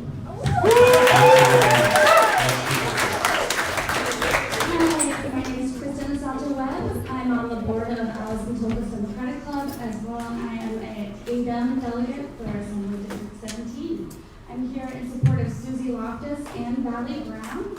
I believe that actions speak louder than words, and these women have the experience and have been walking the walk, not just talking the talk. But I want to also take a moment to explain why representation matters. There are visible gaps in representation for women at every level of leadership, even within progressive communities. Electing women is the necessary step to correcting the imbalance and biases of the greater system in government. Representation equates to distribution of resources and funding and should be a reflection of society. Historically, it's been given to people who have already had the power. When women and people of minority communities are absent from the conversation and position of power, there is drastic impact on marginalization of these communities and is a key factor to how Thank you women very much. see Next themselves speaker, in our please. community. Thank you.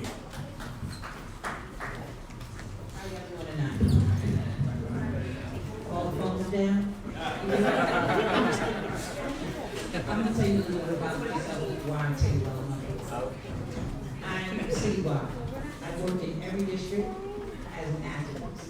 I've saved lives, and there's a lot of people that are out here doing work that I do right now that I've been doing for 30 years because of how much passion I have for the community.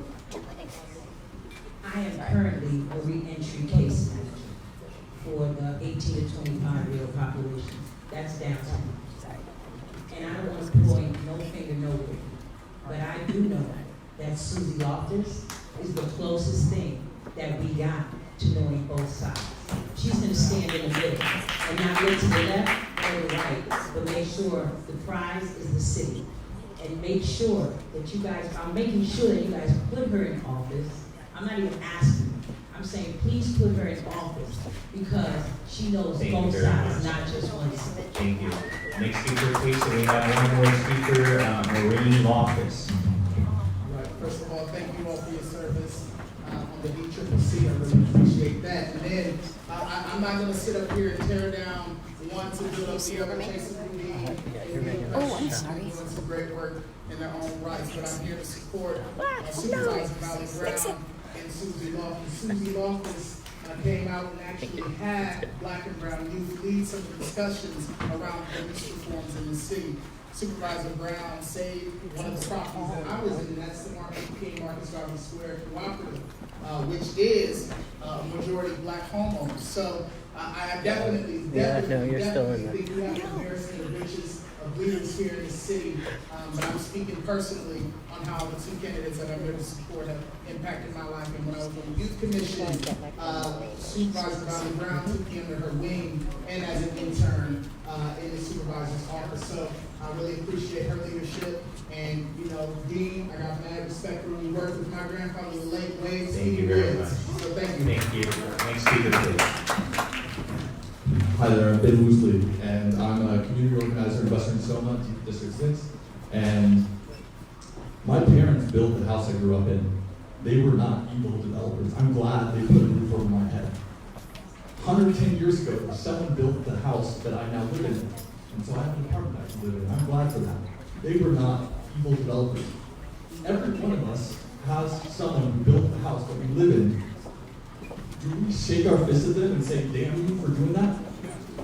We need people to build housing. Someone 110 years ago built a house for me to live in. What are we building today for the people 110 years from now? Where are they going to live? All right? So I got one quote I want to read because it's from the Great Law of Iroquois.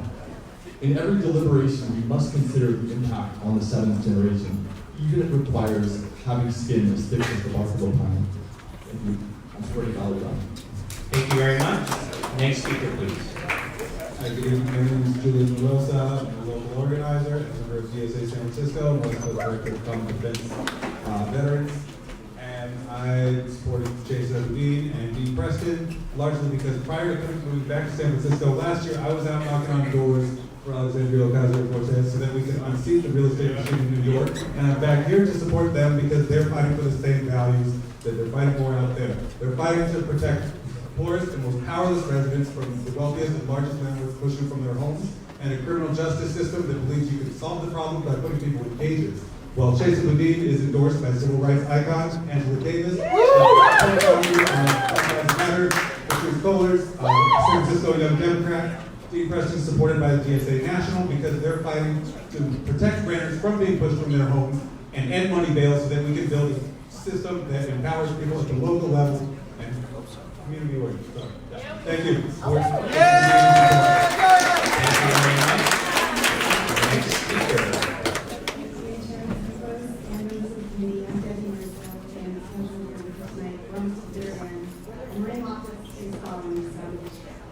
I've worked this on beside you for many years with my company, which I simply agree with you, because I think it's the city collects them.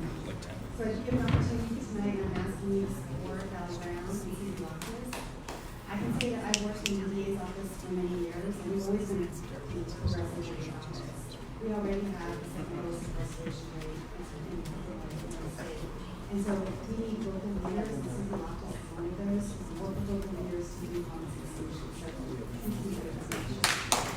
Thank you very much, and we're always welcome here for young people.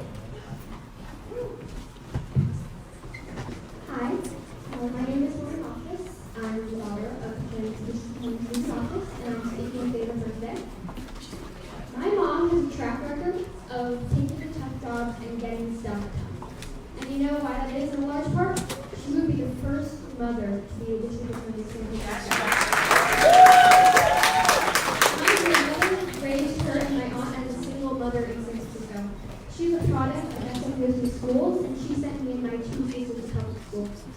I actually just started going to SFDCCC school. She's a proven record, and she's shown dedication to the students.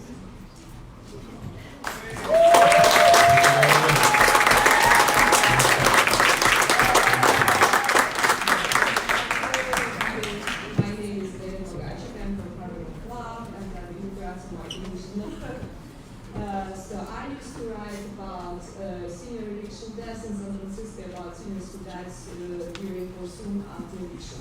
Now I fight for eviction for 6 months by myself, and this is like the biggest hell I have ever experienced in my life. So I'm asking you to endorse Preston because nobody should experience this. And I'm asking you to endorse Chesa because I want landlords who harass seniors until they're there to face criminal charges. Thank you very much. And I apologize for everyone had one opportunity, and you already had your opportunity. Yes, I did have my opportunity, but you actually cut me short, so now I'm making use of it again. I actually am. I'd like to say I didn't get to complete what I needed to say. The most In 1 important minute, issue. you can cut off the mic. We have to be fair to everyone. Okay?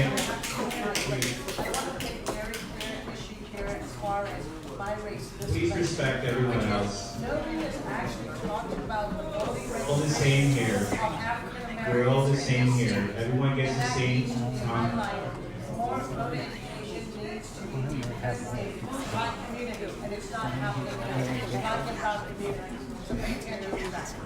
Next speaker, please. Thank you.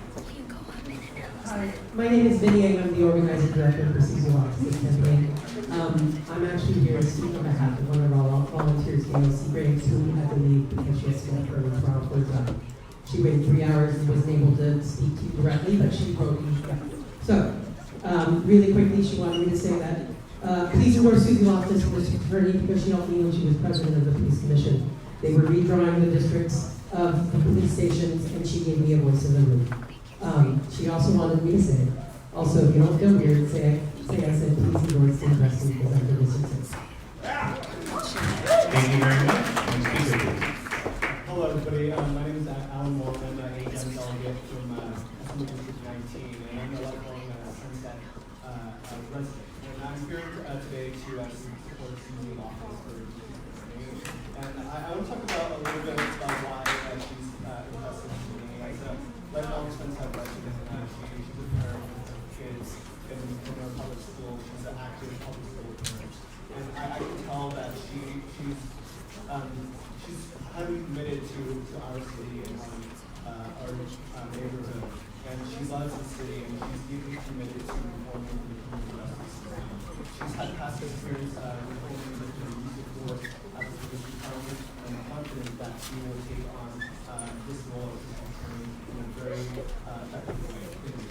Thank you. And then I'm going to call the last speaker part of this gentleman, that's Avery Yu. I'm Kate Cole, and I go to SF State.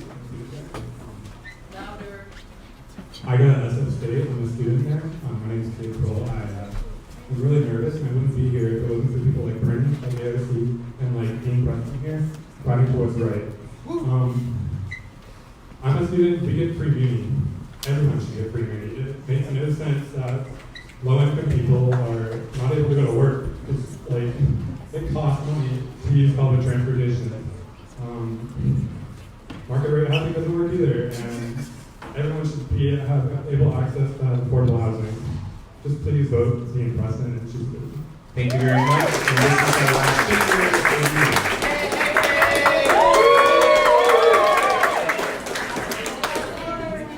My name is Avery Yu, and I am Dean Preston's field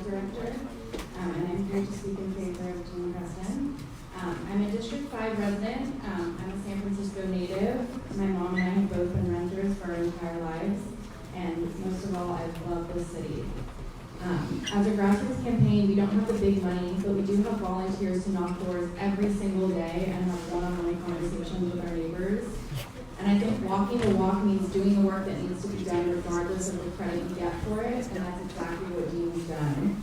From organizing for Prop C and Prop F to supporting Midtown, to putting on renoviction workshops where we thought only 10 people would show up, and it was over 70. We need real change in District 5, and Dean is the one to deliver that. As a woman of color, as an organizer, as a young person, I feel like I'm part of the new generation of this city and this party.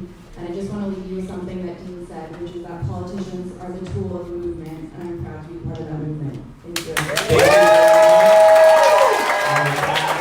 I'm going to close public comment.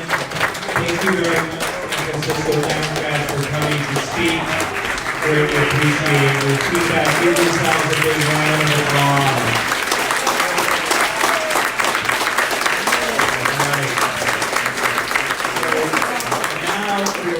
Before we actually move on to the vote, we're going to move to what is listed as item 6 on the agenda, which is actually a very important part of this process, which is an update and approval to move forward a request for proposals for the slate mail program for the November election. And what this does is that it gives me, if this motion is approved by the committee, me as the chair, the authority, the ability to appoint a committee of members of this body that will receive requests for proposals from different individuals who will submit a proposal to actually design, craft, and oversee our mail program. So members, by moving this item forward, you are giving me as chair the authority to proceed with the release of the request for proposal, to establish a committee, a working committee, and the working committee will then submit a recommendation to the executive committee so that the proposals can be accepted and the work can begin in mid-September. So if we can get a motion. So motion by member Duffy, seconded by member Spear. Do we have any comments or questions? Yes, member Wiener. So we're going to provide. Oh, one thing.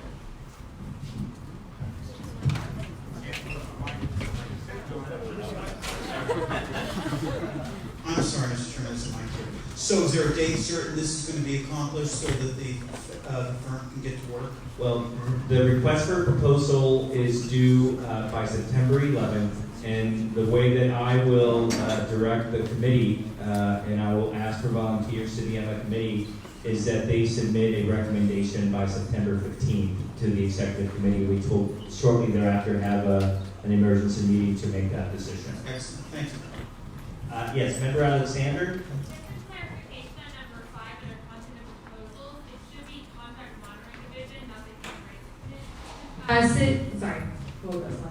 I just want to make a clarification on the content of the proposal, that it should say the Contract Monitoring Division instead of the Human Rights Commission, and that it's for local business enterprise, and then they can differentiate what their label is under minority or other businesses. Under content of proposals, I can pass it down. Content of proposals. Number 5. So we have a motion by Alexander to amend the proposal, the request along those lines. Is there a second? Second by member Spear. Can we take that amendment, motion to amend without objection? Without objection. And on the request as amended, and we have a motion by member Duffy and seconded by member Spear. Any other comments or questions? All in favor say aye. Aye. Any opposed? Any abstentions?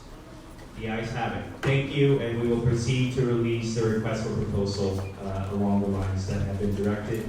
And just before we move forward from this item, if I can have a show of hands of members that are interested in serving on this committee. You can please raise your hands. So we have member Jung, member Wiener, proxy, member Galata, member Alexander, and member Groff. And I'm going to appoint, if it's okay, member Galata as the chair of that committee. Thank you. Thank you, and we will come back to the executive committee, and you will hear members by email correspondence of the work around this. So we'll now move on to what is listed as item 7, which is the endorsement of candidates for local elected office for the November 5th, 2019 election. We have the following offices that we will be endorsing, or at least voting on today. Mayor, Board of Supervisors, District 5, City Attorney, District Attorney, Public Defender, Sheriff, Treasurer, Board of Education, City College Board of Trustees. We are going to take the offices in the order in which they're listed on the agenda. And we will begin with Mayor. And just for the record, on the ballot, there are 3 candidates that are listed and that San Franciscans will have an opportunity to vote for. London Breed, the current mayor of the city and county of San Francisco, Joel Ventresca, and then Robert Jordan.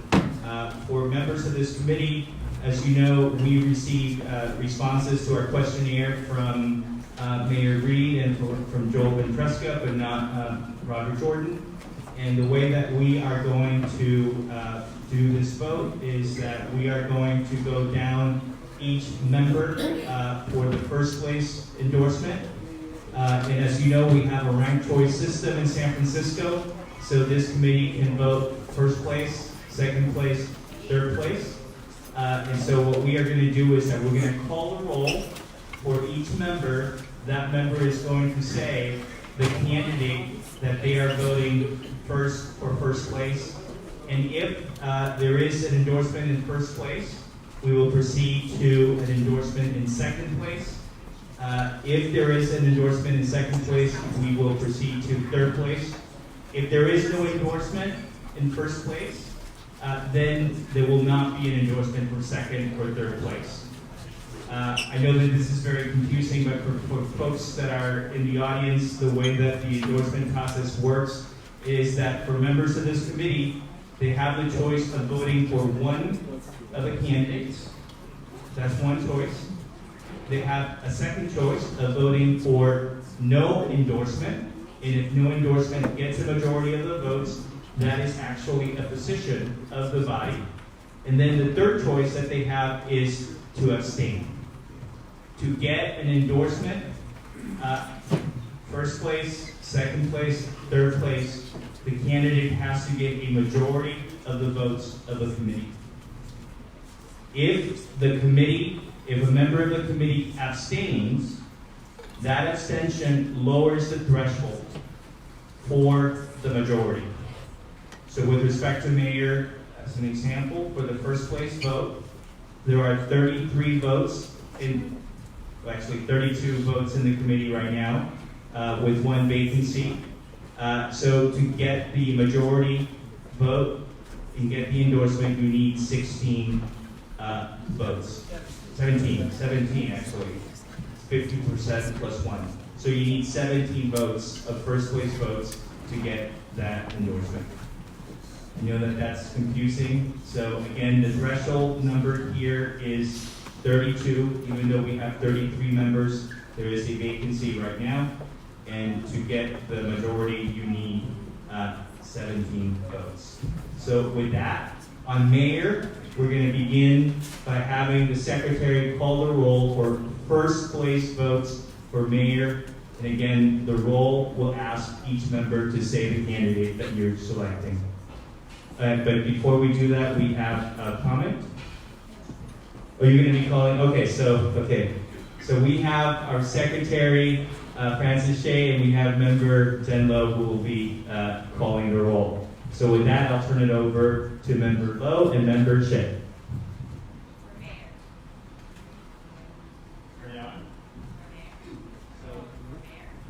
For, you can use my mic.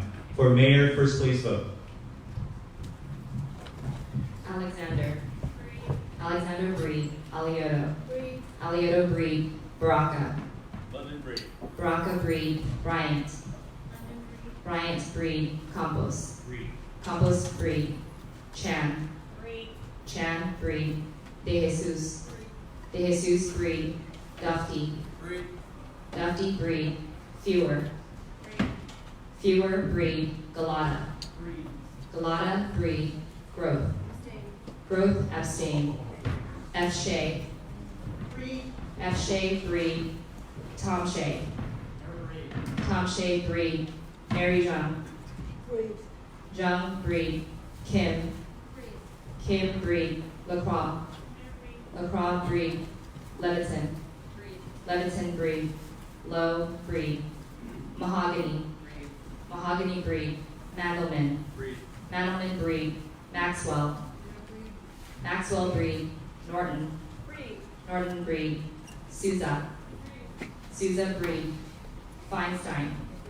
Feinstein Bree, Pelosi. Pelosi Bree, Spear. Spear Bree, Kunolakis. Kunolakis Bree, Ma. Ma Bree, Cohen. Cohen Bree, Wiener. Wiener Bree, Ting. Ting Bree, Chu. Chu Bree. Of the 32, we had one abstention, so that brings the threshold down to 31, which requires 16 votes, and London Breed has 31 votes. She is our number one.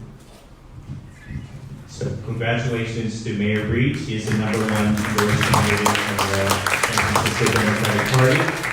And now we're going to move on to the second place vote, where again the choice is one of the two remaining candidates, no endorsement, abstention, or unless there is a motion, so recognizing member Kim. So we have a motion for no endorsement for number 2. 1 second. Who was that, the second? Oh, Tom Shea, second. So we have a motion.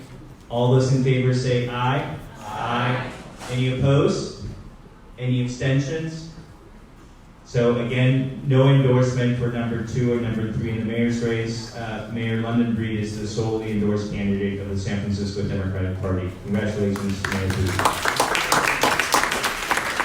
And now the next vote is for District 5 Supervisor. And again, let me just read the names of the 3 candidates that will be on the ballot. Supervisor Valley Brown, Dean Preston, and Namula Umira. And again, the first vote is for first place endorsement of the San Francisco Democratic Party. You can choose one of the candidates, no endorsement or abstentions. And before we vote, I do want to see if there's any comment that anyone has. What I would say is simply that from my perspective, we're gonna, from my perspective, I'll be voting no endorsement to let the voters of the district decide. But with that, I'll turn it over to Member Shea and Member Lowe. Member Alexander. Member Alexander, no endorsement. Member Alioto. Valley Brown. Member Alioto, Brown. Member Braca. Valley Brown. Member Braca, Brown. Member Bryant. Member Bryant, Brown. Member Campos. No endorsement. Member Campos, no endorsement. Member Chan. Member Chan, no endorsement. Member De Jesus. Member De Jesus, no endorsement. Member Dufty. Member Dufty, Preston. Member Fewer. Member Fewer, Brown. Member Galata. No endorsement. Member Galata, no endorsement. Member Grove. Member Grove, no endorsement. Member F. Shea. Abstain. Member F. Shea, abstain. Member T. Shea. Member T. Shea, Brown. Member Jung. I'm sorry, what was that? Member Jung, Brown. Member Kim. Member Kim, no endorsement. Member LaCroix. Member LaCroix, abstain. Member Leviton. Member Leviton, Brown. Member Lowe, abstain. Member Mahogany. Member Mahogany, no endorsement. Member Mandelman. Member Mandelman, Preston. Member Maxwell. Member Maxwell, Brown. Member Norton. Member Norton, Brown. Member Sousa. Member Sousa, no endorsement. Member Feinstein. Member Feinstein, Brown. Member Pelosi. Member Pelosi, abstain. Member Spear. Member Spear, Brown. Member Kounalakis. Valley Brown. Member Kounalakis, Valley Brown. Member Ma. Member Ma, Brown. Member Cohen. Member Cohen, Brown. Member Weiner. Valley Brown. Member Weiner, Brown. Member Ting. No endorsement. Member Ting, no endorsement. Member Chu. Member Chu, Brown. I'd like to change my vote. Okay. No endorsement. Member Duffy, no endorsement.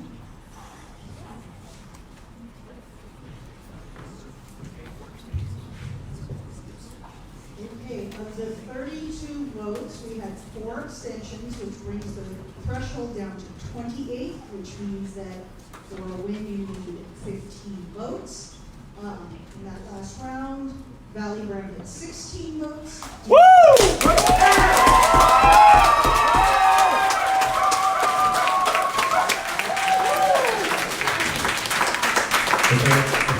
Dean Preston, 1 vote. Rambulo Mira, 0 votes. No endorsement, 11 votes. So Valley Brown is the #1 endorsed candidate for the San Francisco. Now we will move on to the second place endorsement, and again, the choice here are one of the 2 remaining candidates, no endorsement or abstention.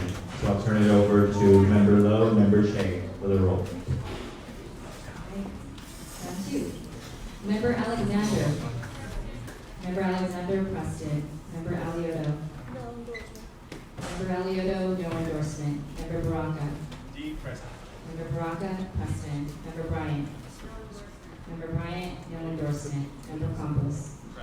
Member Campos, Preston. Member Chan. Member Chan, Preston. Member De Jesus. Member De Jesus, Preston. Member Duffy. Member Duffy, Preston. Member Fewer. Member Fewer, Preston. Member Galata. Member Galata, Preston. Member Groth. Member Groth, Preston. Member F. Shea. Member F. Shea, abstain. Member T. Shea. Member T. Shea, no endorsement. Member Zhang. Member Zhang, no endorsement. Member Kim. Member Kim, Preston. Member LaCroix. Member LaCroix, abstain. Member Leviton. Member Leviton, no endorsement. Member Lowe, abstain. Member Mahogany. Member Mahogany, Preston. Member Mandelman. Member Mandelman, Preston. Member Maxwell. Member Maxwell, abstains. Member Norton.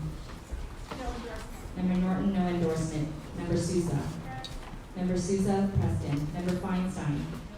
Member Feinstein, no endorsement. Member Pelosi. Member Pelosi, abstain. Member Spear. Member Spear, no endorsement. Member Kounalakis. No endorsement. Member Kounalakis, no endorsement. Member Ma. Member Ma, no endorsement. Member Cohen. No endorsement. Member Cohen, no endorsement. Member Weiner.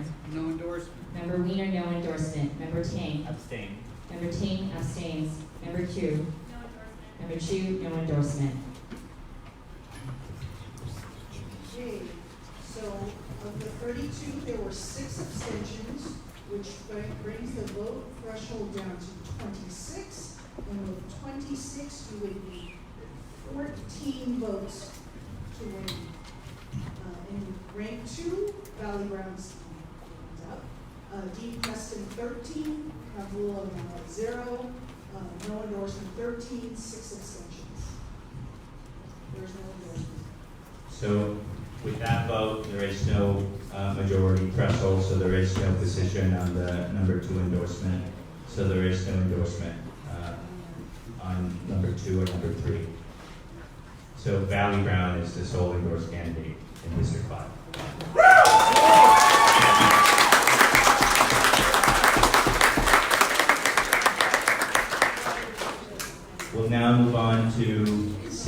attorney. And city attorney is running unopposed, and the only candidate that will be on the ballot is Dennis Herrera, and we have a motion by Member Kim.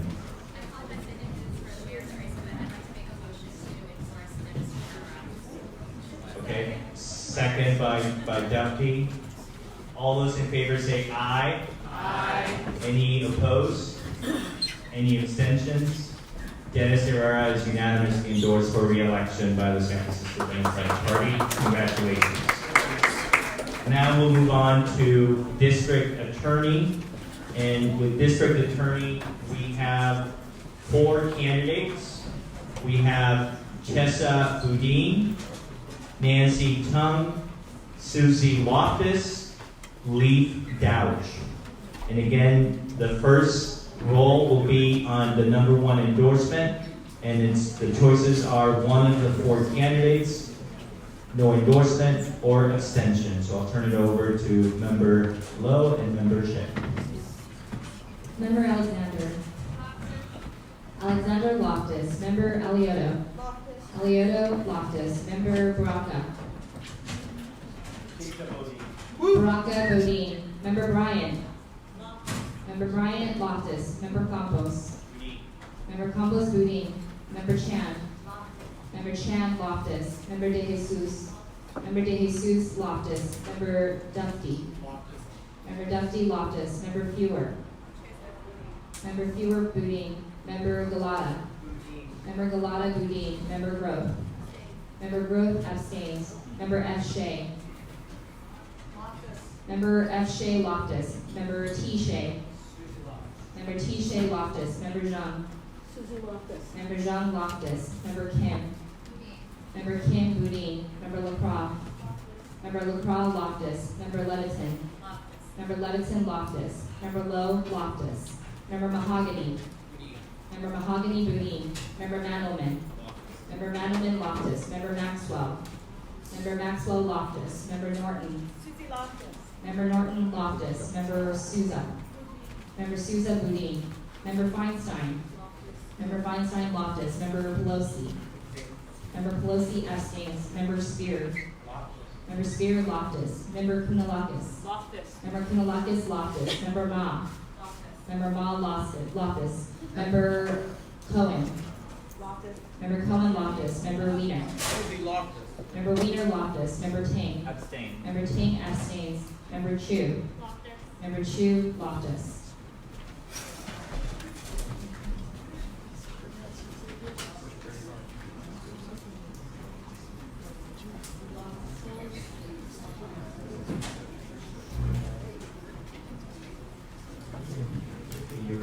Can you say the results?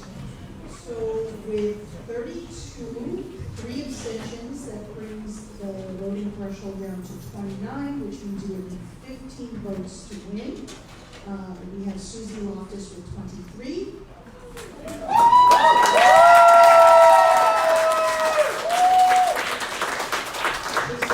With 6 and 3 abstentions. So congratulations, Susie Loftus is the number 1 endorsed candidate.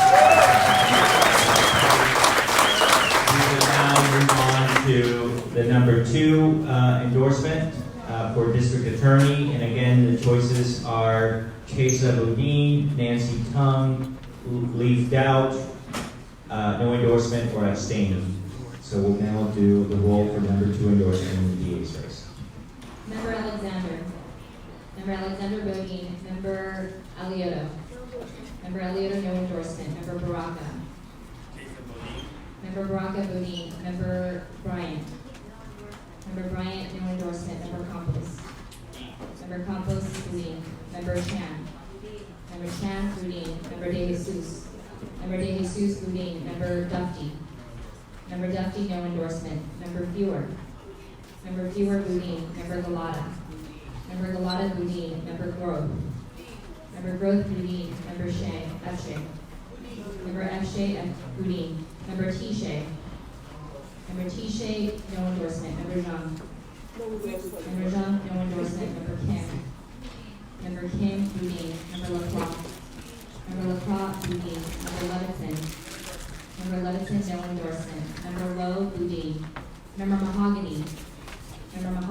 Boudin. Member Madelman. Member Madelman, no endorsement. Member Maxwell. Member Maxwell, Boudin. Member Norton. Member Norton, no endorsement. Member Sousa. Member Sousa, Boudin. Member Feinstein. Member Feinstein, no endorsement. Member Pelosi. Member Pelosi abstains. Member Spear. Member Spear, no endorsement. Member Kounalakis. No endorsement. Member Kounalakis, no endorsement. Member Ma. Member Ma, no endorsement. Member Cohen. No endorsement. Member Cohen, no endorsement. Member Weiner. No endorsement. Member Weiner, no endorsement. Member Ting. Abstain. Member Ting abstains. Member Chu. Member Chu, no endorsement. I'm sorry, what was that? So with 32 attendees, we have 2 abstentions, which brings the threshold down to 30, which means we are required to have 16 votes to win. We have Chesa Boudin with 15, and no endorsement with 15. So there is no number 2 endorsement or number 3 endorsement in the district.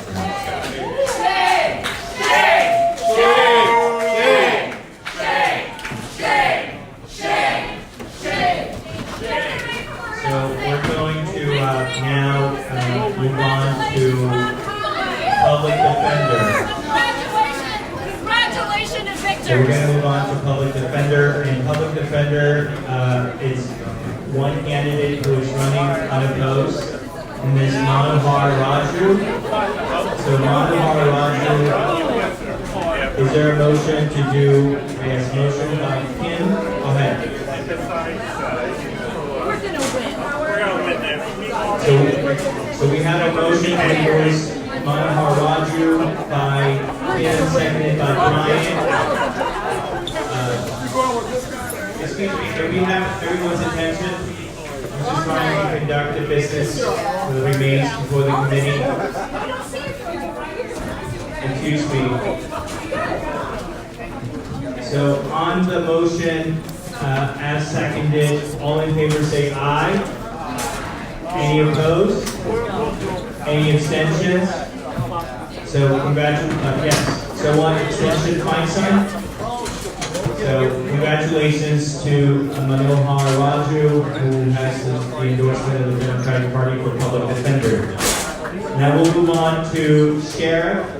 And on Sheriff, we have 2 candidates, Paul Miyamoto and Ronald Perry. And just 2 members, I know that only Paul Miyamoto submitted a questionnaire.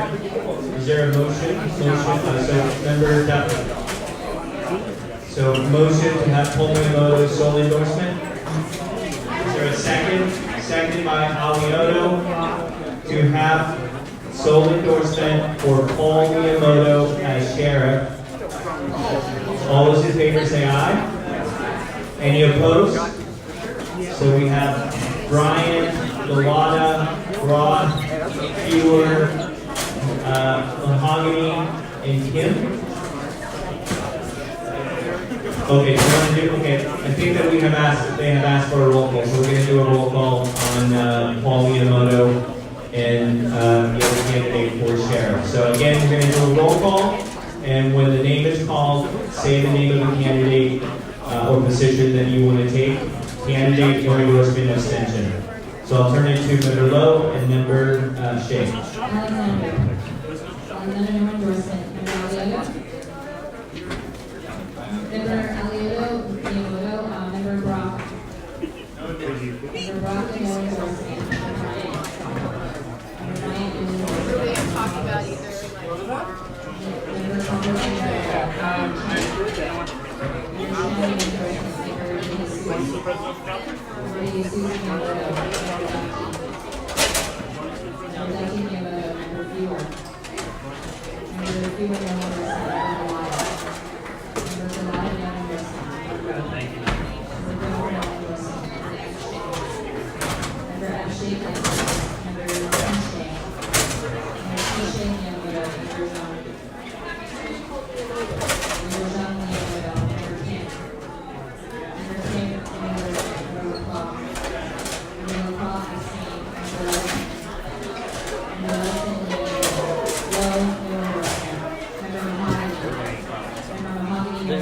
Member Madeline Miyamoto, Member Maxwell. With abstain, Member Maxwell abstains. Member Norton. Member Norton Miyamoto, Member Souza. Member Souza, no endorsement. Member Feinstein. Member Feinstein abstains. Member Pelosi. Member Pelosi Miyamoto, Member Spear. Member Spear abstains. Member Pinelakis. Member Pinelakis Miyamoto, Member Ma. Member Ma Miyamoto, Member Cohen. Member Cohen Miyamoto, Member Wiener. Member Wiener Miyamoto, Member Ting. Member Ting Miyamoto, Member Chu. Member Chu Miyamoto. Okay, for attendees, 5 abstentions, 27, so we will need 14 to vote. We have Paul Miyamoto has 16, no endorsement 11. So Paul Miyamoto has the no endorsement. And is there a motion on whether to do number 2 or no endorsement? So a motion by Duffy, is there a second? Second by Mandelman, no endorsement for number 2 for sheriff. Should we, all those in favor say aye? Any opposed? Any abstentions? Feinstein. So there is, oh yes, so there is no endorsement for number 2 and chair. Now we'll move on to the next office, which is treasurer, and I'll turn it over to member Duffy, and this treasurer assistant Howard is running on post.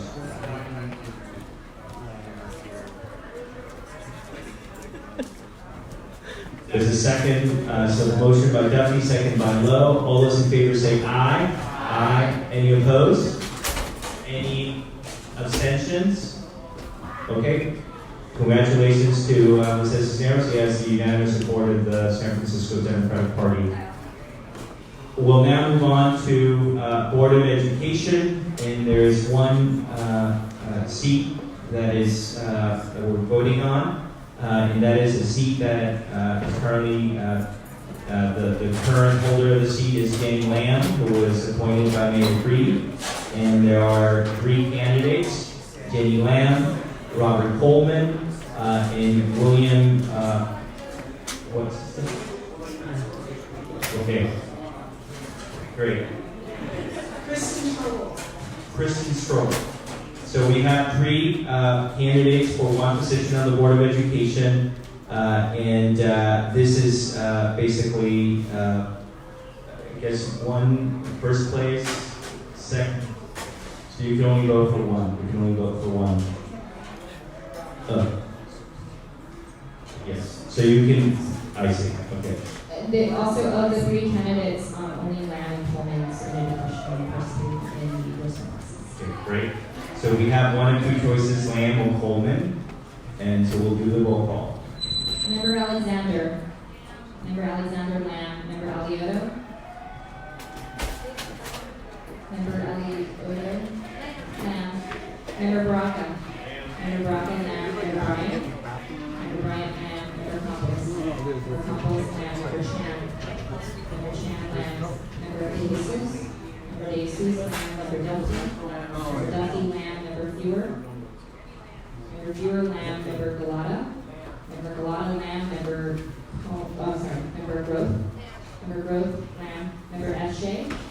Member F. Shea Lamb. Member Tom Shea. Member Tom Shea Lamb. Member Jean. Lamb. Member Jean Lamb. Member Kim.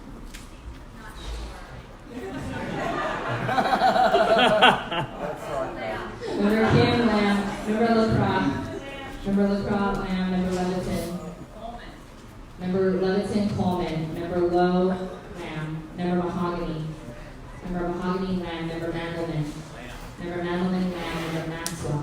Member Maxwell Lamb. Member Norton. Member Norton Lamb. Member Souza. Member Souza Lamb. Member Feinstein. Member Feinstein abstains. Member Pelosi. Member Pelosi abstains. Member Spear. Member Spear abstains. Member Koulakis. Member Koulakis Lamb. Member Ma. Member Ma abstains. Member Cohen. Member Cohen, Lamb, Member Weiner. Lamb. Member Weiner, Lamb, Member Ting. Lamb. Member Ting, Lamb, Member Chu. Member Chu, Lamb. Okay, so we have 4 abstentions, which brings the threshold down to 28, which means we need 15 votes to win. Jenny Lamb has 27, Robert Cohen 1. Congratulations, Jenny Lamb, on endorsement of the San Francisco Democratic Party. Now we'll move on to the City College Board of Trustees, and there are 2 candidates, Ivy Lee, who was appointed by Mayor Reed, and Yi Kwang Guo, She's not qualified. who is not qualified to vote, did not participate. So we have Member Kim. I'd like to make a motion to endorse Ivy Lee. So we have a motion by Kim, seconded by Member Baraka. All those in favor say aye. Aye. Any opposed? Any abstentions? Fiona Ma, and who else? And Rachel Norton. So abstentions by Norton and Ma, and the ayes have it. Congratulations to Ivy League. We have the endorsement of the San Francisco Democratic Party. And again, congratulations to all of our endorsed candidates, and we look forward to putting our message out as the campaign proceeds. We'll now go to agenda item number 8, which is the endorsement of ballot measures for the November 2019 election. And we're going to begin with Proposition A, which is the Affordable Housing Bond. And again, the choice here is an endorsement yes, an endorsement no, or no position yes. So we have a motion to move by acclamation. So we have a motion, second by Weiner, second by Duffy. All those in favor say aye. Aye. Any opposed? Any abstentions? Well, okay. So 1 abstention, Ma. Yes. Sorry, my bad. I'm good. So it's unanimous by acclamation. We support Measure A. Thank you. Now we'll move on to Proposition B. So we move to endorse motion by Duffy. Is there a second? Second by Spear. All those in favor say aye. Aye. Any opposed? Any abstentions? Ma abstains. Now we'll move on to, so congratulations, Proposition B, Department of Disability and Aging Services. That gets the endorsement. We'll now move to Proposition C, and I'm going to do a roll call on Proposition C. So again, this is the vapor products measure. So there's a comment by Member Brock. I'm not going to talk too much about this, but I will say that it's not proud to say that I'm a smoker. But what I will say is that I don't think it's necessarily fair that if I'm trying to smoke, which I am, I'm not a heavy smoker, but I do smoke, and again, I'm not proud of that. But to take the option away from me, to have a step down, away from combustible cigarettes, isn't right and it's not fair. If we can support fixed syringe sites or wet housing as a means of harm reduction, why can't we have vaping? Because over 500 studies have shown that vaping is less harmful than smoking combustible cigarettes. And finally, what I'll say is that cigarettes are still on the shelves. They ain't going anywhere. Really? It makes absolutely no sense to me. And so are the many products like lozenges and gum and all alike. And don't get into this argument about how it is not good for you. I don't need you to tell me what's good for me and what's not good for me. I'm an adult, and this is about adults using products that we should have the right to have access to. Simple as that. Okay, I wasn't intending on saying something, but I'm going to say something here. I just want to make it very clear that with all due respect to my good friend Keith, and I have a great deal of respect for him, we're not talking about banning this product If the manufacturer, in this case Juul, chose to bring the product forward to the FDA at the federal level, and the FDA reviewed it and decided that it was safe to use under the law that is in place, they can do that. They have chosen not to do that. And I believe that there's a reason why they have chosen not to do that, is because they don't want to have an objective review of the product. And I am not a scientist, I don't have any background to say this, but what I will say is that what we're hearing in reports that are coming out of New York, the Midwest, all over the country, is that we have people that are actually going to the hospital in critical condition. And to the extent that adults can make that choice, that's one thing, but the people that we're talking about are young people that are being impacted. That's what this is about. It's not a ban, it's actually requiring that this industry goes to the federal regulatory agency before they can sell the product in the city and county of San Francisco. So with that, I would respectfully ask my colleagues to vote no on Proposition C, and I do believe that we should have a roll call just to make sure that there's a clear record on this. Sure. Anyone else? Member Shay, Congressman. Thank you, Chair. Per our bylaws, I'd like to disclose that I am a paid consultant for SMC, but these opinions are going to be mine as a duly elected member of this body for the last 19 years, a San Franciscan and a father of two. I heard your comments, Chair Campos. Thank you very much for stating them. I want to correct the record. The FDA has been developing guidelines for vapor products for the last 6 years. A federal judge needed to compel them to move faster because they were going so slowly. There are over 1,000 vapor products currently on the market, and the FDA is going to review all of them. In June of 2019, they finished their final guideline packet, the packet that they submit to all vapor products that are looking for a review with the FDA. They just finished that in June 2019, and the company in question that Chair Campos is referring to will be meeting that deadline to have their products reviewed by the FDA. The FDA also simultaneously said in the last 8 years that the products that were called vapor products were able to be sold in the marketplace while they were compiling the guidelines over the last 6 years, compelled again by a federal judge because they were going so slowly to move faster to allow the products to go to market. You brought up a case that's very interesting because it's in headline news about the pulmonary conditions of a lot of youth. It's actually about 153 exact patients that have reported a pulmonary condition in the last month and a half or so. One person has unfortunately died from that. All of those cases are not related to nicotine vapor products. In fact, they're related to illegally made THC cannabis products that were unfortunately made without any regulation, without any oversight, without any ability to have the manufacturer be responsible for the outcome that they're producing. Unfortunately, that is exactly what we're going to get with this ban. We're going to get more illegal products pushed onto the marketplace, possibly products from overseas like China, where there are no regulatory bodies, where there is no oversight, and my kids and your kids, who may be experimenting at their young age with the temptations that swirl around them at this age, may be subject to these types of products, unbeknownst to them, vaporizing products that are far worse than what the American manufacturers produce today.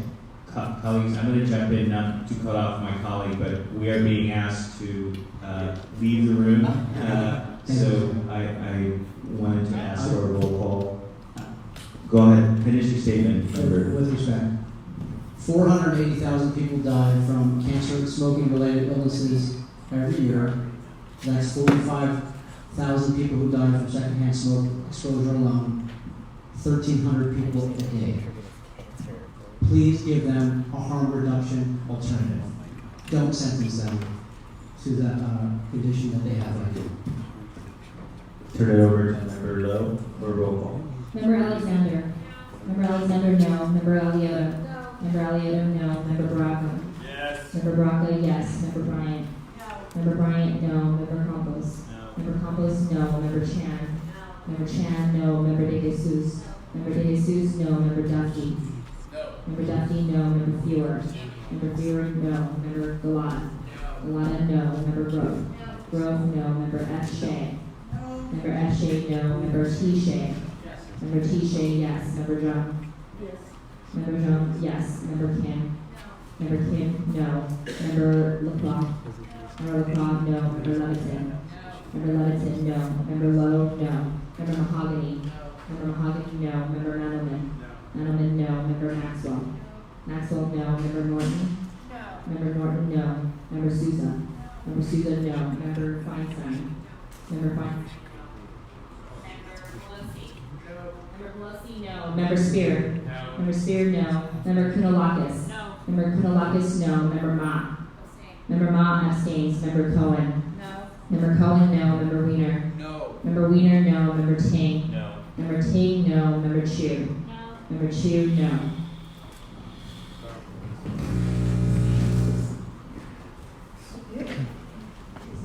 So we have one abstention, which brings our vote count to 31, which means you would need 16 votes to win. Yeses, there are 3. Noes, 28. The noes have it. There's no endorsement against Proposition C on the November ballot. We'll move on to Proposition D, traffic congestion mitigation tax. Member Handelman. So we have a motion, second by Duffy. All those in favor say aye. Aye. Any opposed? Any abstentions? It passes unanimously. Thank you, Member Mom. Just to remind our colleagues that we did an early endorsement of Proposition E, which is the affordable housing and educator housing measure. So that has already been endorsed by this party. We'll now move on to Proposition F, which is campaign contributions and campaign advertisement. So we have a motion by Duffy, seconded by De Jesus.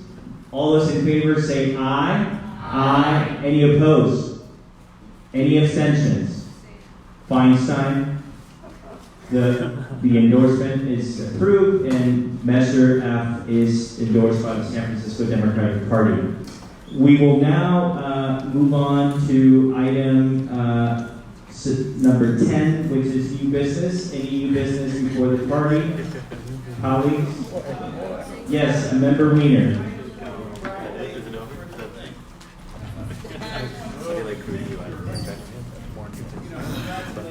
Well, I do want to note that we had, I think, a very successful dinner honoring Speaker Pelosi. We had close to 500 people in attendance. It was a packed house. And yes, Kathleen McDonald, if you could please stand up, because you were so critical in making this event happen. Yeah, the back still hurts. And I also want to acknowledge the tremendous work by our Executive Director, Han Zhu, who is a new puppy father, and so congratulations. And with and again, thank you to both San Francisco Democrats, and seeing no other business before the committee, we are adjourned. Thank you.